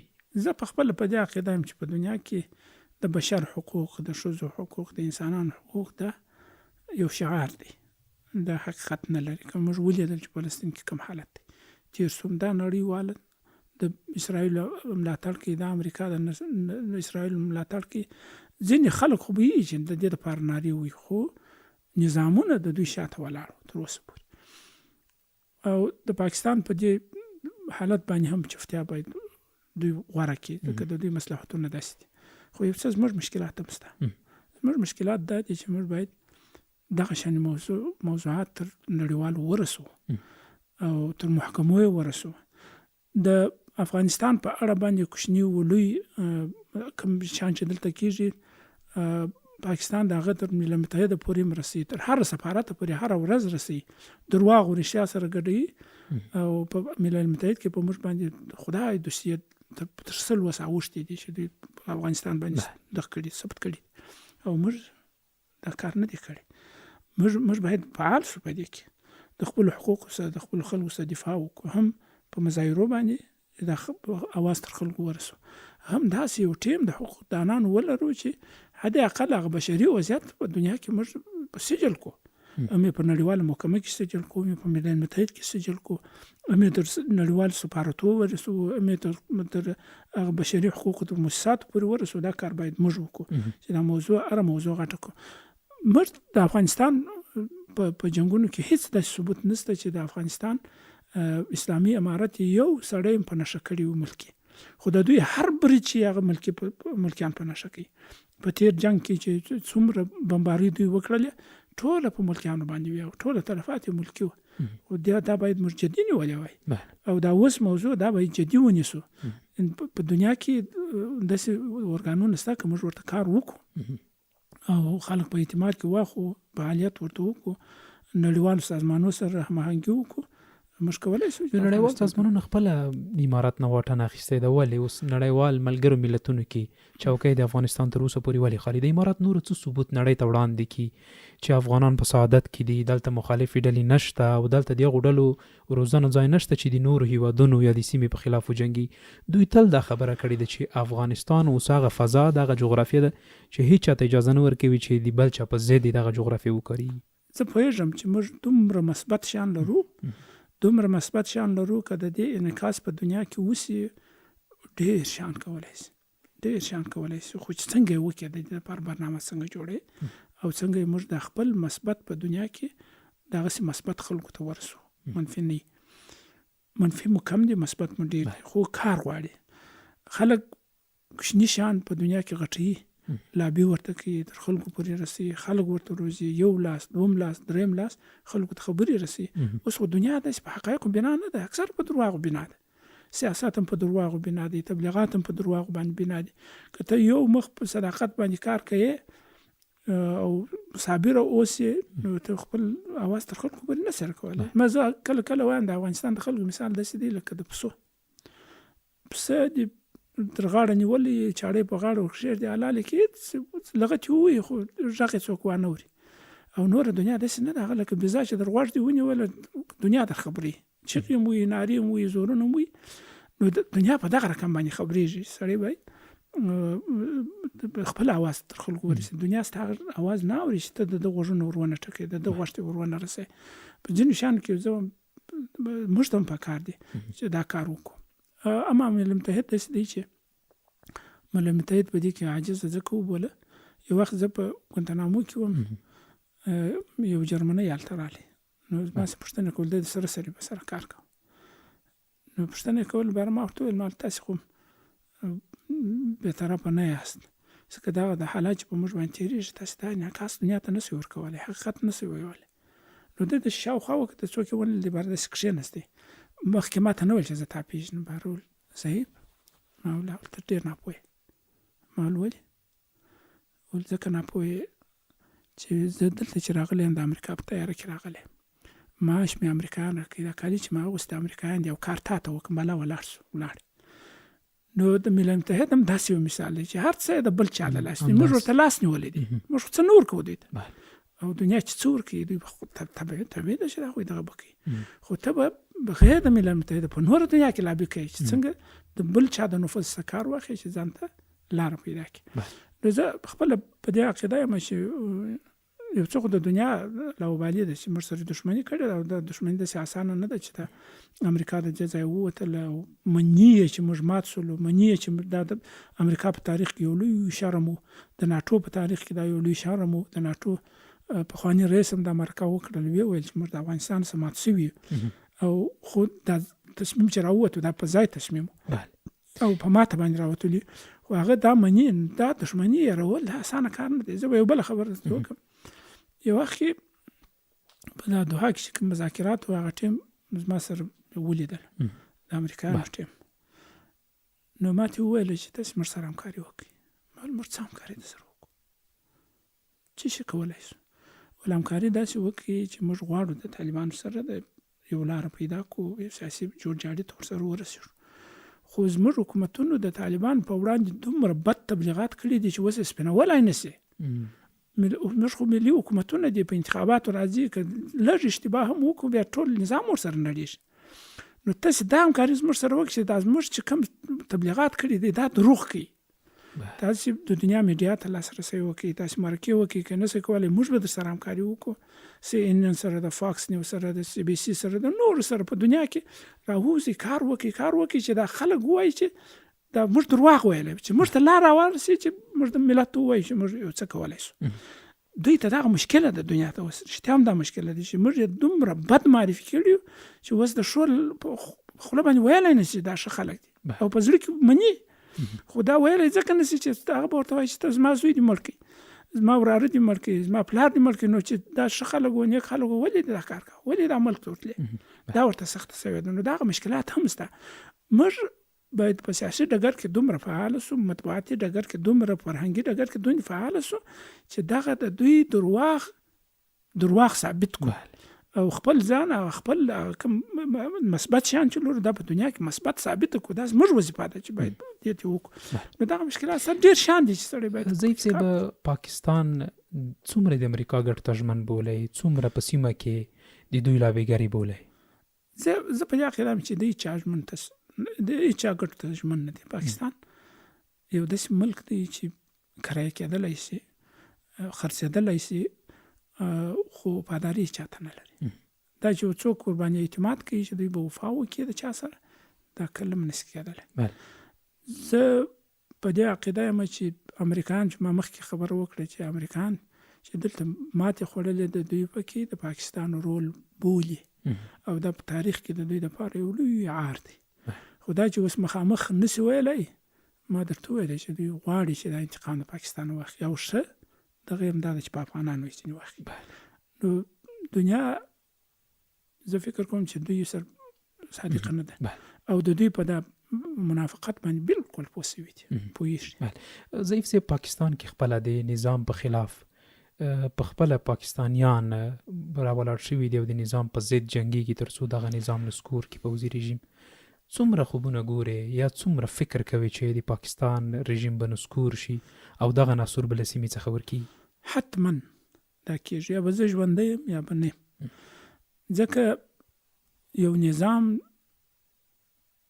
دا د ظلم سره نه پاته کېږي خو د کفر سره پاته کېږي دا حدیث شریف دی د کفر سره پاته کېږي خو د ظلم سره یو نظام نه پاته کېږي پاکستان په خپلو خلکو باندې ظلم شروع کړی دی په د خپلو خلکو پر سرو باندې برمې لګولي برمې او خپل خلک یې بې عدالته محکمه لري څارنوالي لري په درځنونو خلک ورک دي وژلي په دښتو کې غورځولي په لارو کې غورځولي وژني بندي کوي ظلم ورسره کوي د حقوقو څخه محروم کړي دغسې یو نظام چې بیا جنګ پکې شروع شي تر بمباره پورې ورسېږي که اصلاح پکې رانشي خامخا به سقوط کوي زه په دې عقیده یم او پاکستان اوس په دغه رنځ باندې اخته ده چې اوس د لیوني سپي په شکل باندې موږ ته هم خوله راچوي هند ته یې ماچوي بل چا ته یې ماچوي د خپلو مسؤلیتونو څخه تېښته کوي زموږ بېګناه خلک په بمباریو کې سوځي یا شهیدانوي او د مهاجرو سره هغه د نه انسانیت او د انساني کرامت خلاف کوم عمل چې کوي دا د پاکستان د زوال هغه نښې دي چې موږ ته دا زیری راکوي چې دا ظلم به تر ډېره دوام نه کوي بله هغلته چې اوس د نظام په خلاف کومې ډلې جنګېږي څومره هغو بریا ته یقیني بولي چې دوی به زر دې بریا ته ورسېږي او د نظام په وړاندې چې دوی کومې قربانۍ شروع کړي دي دا رنګ ورته راوړي که موږ د افغانستان اسلامي امارت ته فکر وکړو هیڅ چا دا فکر نه کوو چې دا به رنګ راوړي حتی زه یو وخت سعودي ته تللی وم نو سعودي کې د سیاسي دفتر په اړه باندې موږ کوشش کوو نو زه د ملک عبدالله میلمه شوم او په هغه وخت هغه ما سره و په سعودي کې موږ هلته کوشش کوو خو بیا ناکام شولو دغه مو ونه شو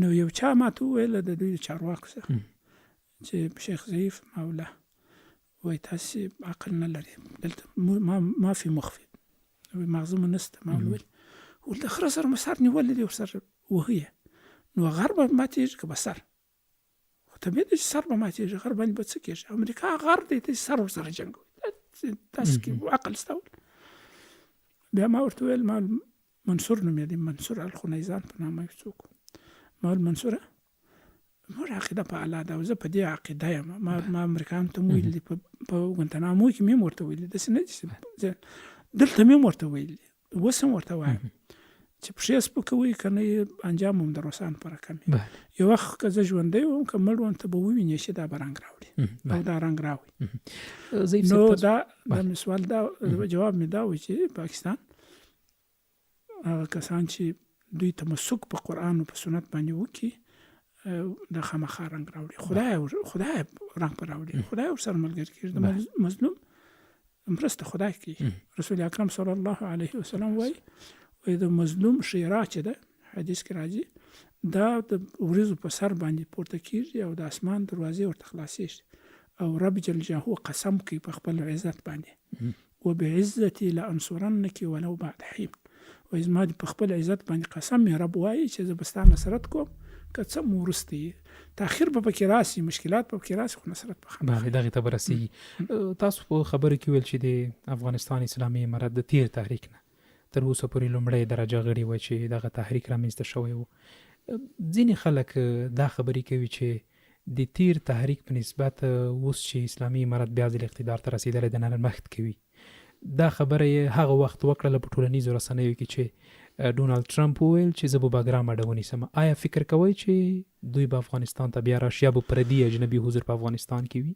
دوی امریکا بل فکر کوه ما په دې باندې وم لیکلی چې امریکا یا ډونالد ټرمپ د افغانستان څخه معرفت نه لري او دا کوم دغه چې دی دا غلط دی تعارف یې غلط دی افغانستان جغرافیه دا یو مشکل لري د افغانستان د کلتوري او مذهبي عنعنات دا بل اړخ لري نو دا دواړه نه ایجابي شي دلته اجنبي پاتې شي او دا موږ په تاریخ کې ثابته کړې روسان دلته پاتې نه شول ابشار دلته راله پاتې نه شو انګریزان 3 واره راله دلته کامیاب نه شو روسان پسې راله دلته کامیاب نه شو مغول دلته راغلي دي کامیاب نه شول امریکایان راله کامیاب نه شو بیا به هم نه کامیابې شي خو د دوی دغه بدل و دا ور دوی د لالچ دغه درلوده چې موږ به د باګرام کرایه ورکو موږ به تاسو ته پیسې درکو موږ به ستاسو سره همکاري وکړو په زور باندې بیا نه راځي په زور باندې هېڅکله نه راځي خو توقع یې دا وه چې دوی دلته حضور ولري او د افغانستان سره کومک وکړي یا د افغانستان ته پیسې ورکړي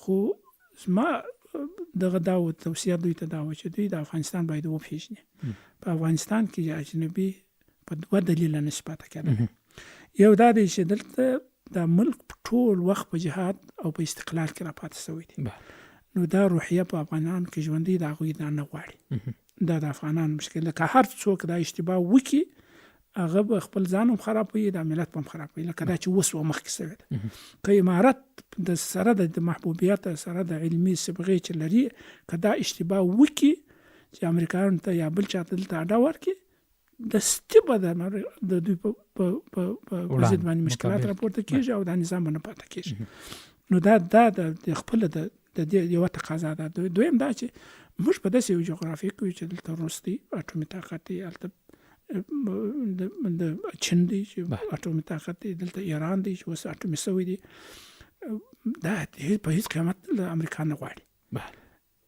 نو دا هم نشي کولی نو دا د زموږ د کورني امنیت لپاره د افغانستان جوړښت لپاره دا خطر دی او موږ دا خطر په ځان نه قبلو نو په دا دواړو دلیلو باندې دا شی ممکن نه دی دلته ډېره مننه د افغانستان اسلامي امارت له 4 کلونو دغه د ډېر وخت تېرېږي په دغه دوران کې سیاست څه ډول بولی د سیمې او نړۍ په وړاندې بریالی که ناکام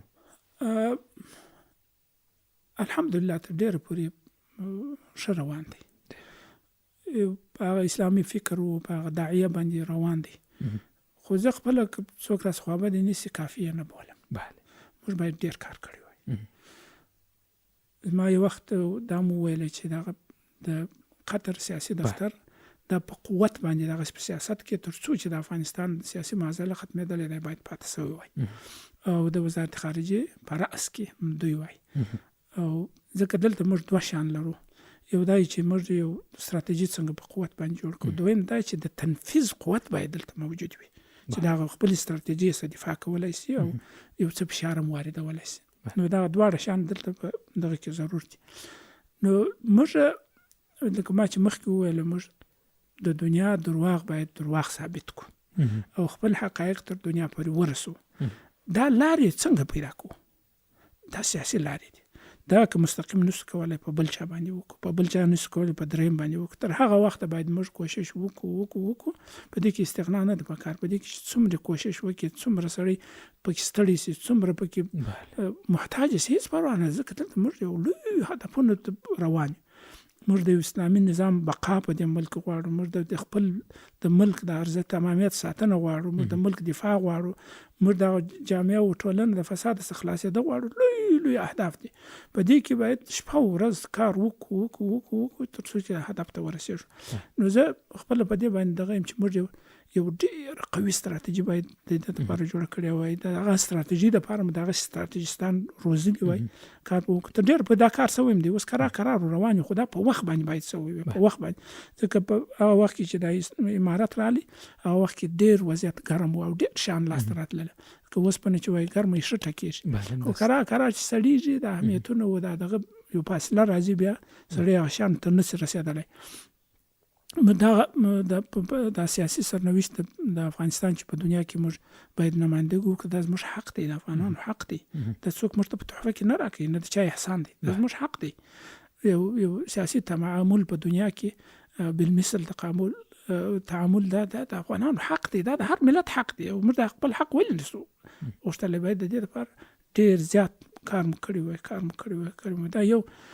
دویم ملت سازي سره د دې چې زموږ سره ملت شته.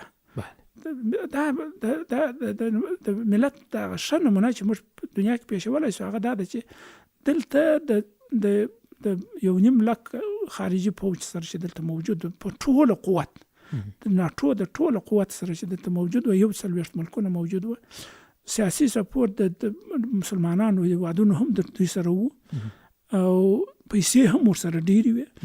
4 لکه پوځ د افغانستان په مختلفو وزارت داخلي او د امنیت او دا هم جوړ کړي وو، خو افغانستان کې په یو ولایت کې هم امن نه سوی راوستی. اوس د کندهار څخه را روان شو، تر دې ځایه ما څه چا پوښتنه هم نه ده کړې چې ته څوک یې؟ امن دی. د دې دا معنا ده چې ملت زموږ سره دی، څوک نه غواړي چې دا نظام دې د بینه ولاړ شي. خو څنګه موږ کولی شو چې دغه غږ دنیا ته ورسو چې دا ملت زموږ سره دی؟ دغه کار موږ نه دی کړی چې ویرسو، انعکاس ورکړو دغه شیانو ته. دا باندې باید کار وکړو. دې ته هلې ځلې ترسره شي. د سیاسي لحاظ موږ یو نظامي مبارزه ده چې ګټل شوې ده په قربانۍ باندې. د غونې مبارزه، د غونې سخته مبارزه سیاسي غواړي، ځکه اوس د سیاست ډګر جنگ دی او دا بصیرت ډېر مهم دی. جنگ دی، دا بصیرت غواړي، دا ستړیا غواړي، دا پوهه غواړي، دا ستراتیژي غواړي او دا مختلفې لارې غواړي چې ته باید شپه ورځ په دې باندې یو ستراتیژیست یا ستراتیژیک مطالعات مرکز کار وکړي چې څو لارې پیدا کړي. ضعیف صاحب محترم، په دې 4 کلونو کې یوازینی هېواد روسیه وه چې افغانستان اسلامي امارت په رسمیت وپېژانده. څه فکر کوئ دغه ډول ګام به نور کوم هېوادونه واخلي؟ کومو هېوادونو ته تمه لرئ چې اوس وخت کې افغانستان اسلامي امارت رانږدې کېږي او شاید دا ګام واخلي؟ زه دوه رقمه دي. دا چې په سیاسي لحاظ باندې د روسیې اعلان وکړي، خو په پېژندلو کې ډېر هېوادونه دي. ترکمنستان دی، ازبکستان دی، دغسې پسې تر چین پورې، حتی تر پاکستان پورې چې زموږ مخالف دی. د حکومت په حیث باندې دا چې اوس کوم دوی زموږ سره مقابله کوي، تعامل کوي، بل کوي، دا د حکومت په دغه باندې کوي. دغسې نه ده که دوی چې هر لفظ ورکړي نو د حکومت په دغه یعنې اعلان کړی نه ده چې اعلان یې برملا وي. عربي هېوادونه اوس دغسې دي، ورسره تر ډېرو پورې، تر اندونیزیا پورې. یوازې اروپایي ټولنه ده چې هغه هم تقریبا رامخته کېږي، خو زړه و نازړه دي چې څنګه اوس هغه خپل دغه نیولي دي چې څنګه مال چې کار ورته وشي. خو دا چې ژر به یې اعلان وکړي، زه په دې فکر یم چې په چین او په هندوستان کې کېدای شي یو را مخته شي، والله اعلم، نو چې هر څوک مخته شي. ډېره مننه ضیف صاحب. د فلسطین قضیې طرف ته به ورشو. که موږ تاریخ ته ولاړ شو د امویانو، عباسیانو او عثمانیانو دورې یادولی شو چې ډیر د عروج لوی دورې تیرې شوي دي. اوس وخت کې که فلسطیني ورونه موږ ګورو ډیر په مظلومیت کې دي، دوی بې رحمه وژل او بې کوره کوله. دغه ته په کوم نظر ګورئ؟ ولې اسلامي هیوادونه چوپ پاتې دي؟ ډېر یو تریخ حقیقت دی. ځینې خلک خوا ور باندې بدي، خو زه باید ووایم د یو مسلمان په حیث باندې زموږ ټوله بدبختي زموږ د لاسه ده. اسرائیل داسې نه دي چې اسرائیلو پښه ځای کړه یا نوک ځای کې اوس یې سوک ځای کړی دی، او دا زموږ په مرسته باندې کوي. زموږ مشکلات چې دي ولې درې شیان ما مخکې هم ویلي، اوس هم وایم: کورني حاکمیتونه، استبدادي حاکمیتونه، دا دوه: کورني حاکمیت، استبدادي حاکمیت، او د تعلیم څخه لرېوالی. دا درې شیان د تعلیم سره ځکه لرې دي چې موږ زه کله کله سوال هم کوم چې که الله جل جلاله ماته یا مسلمانانو ته ووایي چې اسرائیل دونې کوچنی هېواد او هغوی اټومي طاقت دی، په دنیا کې ټکنالوژي تر امریکا مخکې ده، او هغوی ځان دغه ځای ته رسولی و. تا ته ما د هغه سترګې درکړې وې، د هغه عقل مې درکړی و، د هغه سالم بشر مې درکړی و، د هغه ژبه مې درکړې وه، د هغه لاسونه، د هغه استعداد ټوله ستا و. او په قرآن کې مې درته ویلي هم وه چې واعدوا لهم ما استطعتم من قوة ومن رباط الخيل ترهبون به عدو الله وعدوكم. دا مې هم درته ویلي و چې ته به ځان داسې حد ته رسوي چې دوی د څه وبېرېږي. تا ولې نه دي کړي؟ تا د خدای امر په ځای کړی دی. نو دلته موږ په تعلیم کې پاتې یو. دا چې دا چا قصور دی، زه په غږېږم نه. موږ په تعلیمي ډګر کې هغه د خدای چې په موږ باندې یې حق موږ نه دی ادا کړی، او تر اوسه هم نه ادا کوو. دا یو دی. دویم: کورني حاکمیتونه داسې شوي دي چې یو سړی دی په مثلا په یو ملک کې دا چې نږدې ده دغه سره دی، هغه د دې دپاره چې د حاکمیت دلته وساتل سي د امریکا سره معامله کوي، د اسرائیلو سره، ځکه دوی په د ټول ملک دغه غصب کړی ده، او هغوی تر ډېره پورې بلاک میل سوي هم دي. دا څوک دی چې معامله ورسره کوي؟ ټول یې ورسره کوي. که اخواته همسایه مصر دی، هغه دغه معامله کوي، دې خواته اردن دی، هغه دغه معامله کوي، دې خواته بل دی، دې خواته بل دی، دغه واخواته ټوله کورني حاکمیتونه د خپل حاکمیت د ساتلو لپاره نه غواړي چې اواز د اسلام په پروت ده، نوم د مسلمانانو په پروت دی، رهبریت د اسلام ورسره دی، خو نه تصمیم نیولی سي نه عمل کولی سي. او دا یو مشکل دی کورني. او استبدادي حاکمیتونه بیا دا دي چې دوی د ملتونو خولې تړلي په دغه خلکو باندې. که په مصر کې یو مجاهد راولاړ سي، اعلان وکړي چې زه د فلسطین همکاري کوم، په هغه ځای باندې نیسي، په زندان یې چخي. که یو عالم دغه وکړي، یو خبره وکړي د قرآن او د حدیث یې وکړي، هغه په زندان کې لویږي. که په سعودي کې وکړي، که په اماراتو کې وکړي، که په اردن کې وکړي، دا ټوله دغه استبداد دی چې هلته حاکم شوی دی، د ملت خولې تړل شوي دي، ملتونه هېڅ هم نشي کولی. نو دا دغه درې عامله دي چې په اسلامي نړۍ کې حاکم دي. همدا سبب شوي دي چې اوس موږ نن به په فلسطین باندې دا حال وي، سبا به پر سوریه باندې، بل سبا په لبنان باندې، بل سبا بیرته په اردن باندې، راځه تر سعودي پورې چې دا. اوس د اسلامي امت بیا راپورته کېدو لپاره کوم فکري عملي بدلون ته اړتیا لیدل کېږي؟ دا ډېر کار غواړي، سنجیده فکر غواړي چې موږ څنګه کولی شو. ځکه دا فکرونه راپورته سوله ناکام شو. خلافت په نامه باندې یو شی راپورته سو، ناکام شو. دا ډېر یو دغه فکر د اسلامي اخوت چې انما المؤمنون اخوة، دا د اخوت فکر څنګه کولی شي. دا یو که په مجموع کې ولاړ شو، دا کورني حاکمیتونه چې د مسلمانانو پر ځمکه باندې جوړ دي، دې ته څنګه د وحدت فکر ورکولی شي چې دا واحد شي. او د مسلمانانو تر څو چې د مسلمانانو اتفاق رانسي، او د مسلمانانو د جغرافیه کې مشترکات ډیر نسي، او د دوی په مابین کې د حدود او د ویش خبره د بین ولاړه نسي، تر هغه ساعته نسي کېدای. موږ څنګه کولی شو مثلا عرفا یو ځان ته یو داعیه پیدا کړه، د ټول سره راټول اوس په متفق دي، په اروپا کې هیڅ مشکل نه سره د دې چې په دوم جنگ جهاني کې په اول جنگ جهاني کې تقریبا 18 میلیون انسانان دوی سره ووژل، په دوم جنگ جهاني کې 55 میلیون انسانان سره ووژل. خو نن ګرد په یو ټغر باندې سره راټول موږ خدای هم وایي چې وحدت وساتي، واعتصموا بحبل الله جميعا ولا تفرقوا. من عقیده هغه څنګه کولای شو چې دغه داعیه په مسلمانانو کې قوي کو چې د مشترکات دومره زیات کو چې د وحدت فکر را سره پیدا شي. که دغه فکر پیدا شو خپل به دا موضوع سمېږي. خو زه یو بل شی ته امیدوار یم، کله د تاریخ حالات چې سړی ګوري ظلم چې یو حد ته ورسېږي خامخا زوال پیدا کوي. دا عروج ته رسېږي بیرته د زوال مرحله. مسلمانان د ذلت په عروج کې دي، مسلمانان په مجموع کې د ذلت په عروج کې دي. کم ذلت چې مسلمانان ته نن دی دا په تاریخ د صدر اسلام سره نیولې تر اوسه پورې دغه سنې ذلت سره نه دي مخامخ کېږي. دا به خامخا عزت پیدا کوي. دا یو دی چې دا تاریخ سره وویل شي. دویم دا چې په هر صدۍ کې یو غټ بدلون را روان د 1945 څخه چې موږ ګورو د دوم جنگ جهاني یو لوی بدلون و. د هغه وروسته جغرافیه بدله شو، هر څه بدل شو په دنیا کې. اوس 100 کاله به د هغه چې دا مشکلات شروع شوي دي په 1930 کې شروع شوي دي، په 1945 کې ختم شوي چې ملل متحد په هغه وخت کې جوړ شو. تر 1930 پورې زما دا یقین دی چې یو لوی تغییر به بل راځي، او دا تغییر که په اسلامي نړۍ کې راغلی دا به یو مثبت تغییر وي. مسلمانانو به مجبوره کیږي چې دوی وحدت ته ولاړ شي. بله ضیف صاحب محترم، ډېره زیاته مننه چې موږ سره پادکاسټ کې ګډون وکړ. د دغې برخې وروستۍ پوښتنې ته نږدې یو، کوم کتاب مو ډېر خوښیږي؟ کتاب الله، قرآن عظیم الشان. بله ډېره مننه. د سفر لپاره مو کوم ولایت خوښ دی؟ ولا ټول افغانستان مې خوښ دی.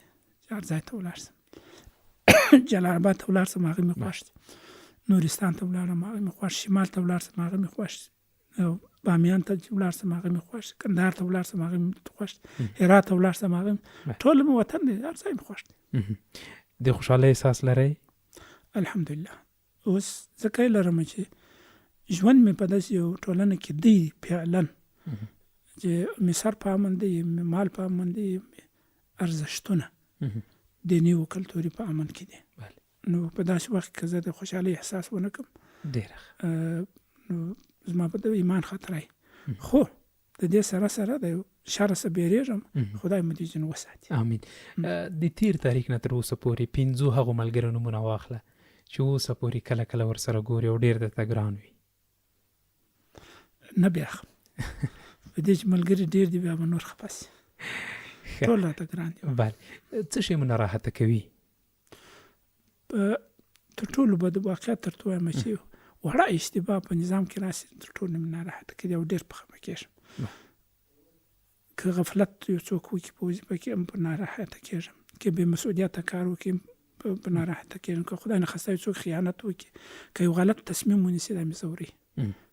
بله ډېره مننه. د وروستۍ پوښتنې په توګه که یو پیغام ورکړئ 100 کاله وروسته هغه نسل چې په افغانستان کې وي هغو ته هم یو الګو وګرځي، هغه به څه وي؟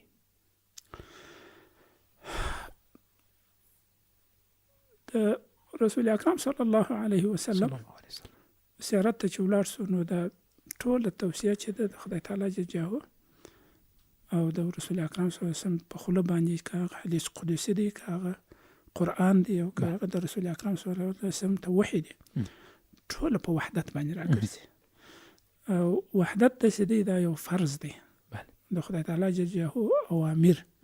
کله د دې دپاره چې ډېر لږ د وجوب دپاره اکثره فرض وي او وجوب هم په فرضو کې راځي. او خدای تعالی جل جلاله موږ په دې باندې ورکوي چې تاسو اتفاق وکړئ او د دې څه مو منع کوي چې تفرق مه کوئ، ځان مه غواړئ. نو زما خپله د امارت د رازونو څه چې موږ به زه په دې عقیده یم چې امارت ولې کامیاب شو، یو راز یې دا و چې دوی متحد و او دا تمسک یې د خدای په کتاب باندې و. نو د عمراو دپاره یا د افغانستان د واکمنانو دپاره چې اوس یا وروسته راځي هغوی ته به مې توصیه دا وي چې د خدای څخه بغاوت مه کوئ او د خدای په مځکه باندې د خدای حاکمیت د نافذ کړي او په ملتونو باندې به مې غږ یا توصیه دا وي چې ټول وخت د وحدت لپاره کار وکړي چې څومره وحدت مو ټینګ سي هغوندې مو عزت عفت ناموس ټول په عزت کې پاتې کېږي او څونه بې اتفاقي چې مو راځي هغه مو خوري. ضیف صاحب محترم ډېره زیاته مننه چې له ستړي سفر نه راوګرځېدې او دومره مصروفیتونو باوجود زموږ سټوډیو ته هم تشریف راوړل. الله مو قدر وکړه. سلامت. د روایت پادکاسټ خپرونې درنو لیدونکو له تاسو هم زښته ډېره مننه چې د خپرونې تر وروستیو شېبو له موږ سره پاتې شوئ. تر بیا ښې چارې د الله په امان.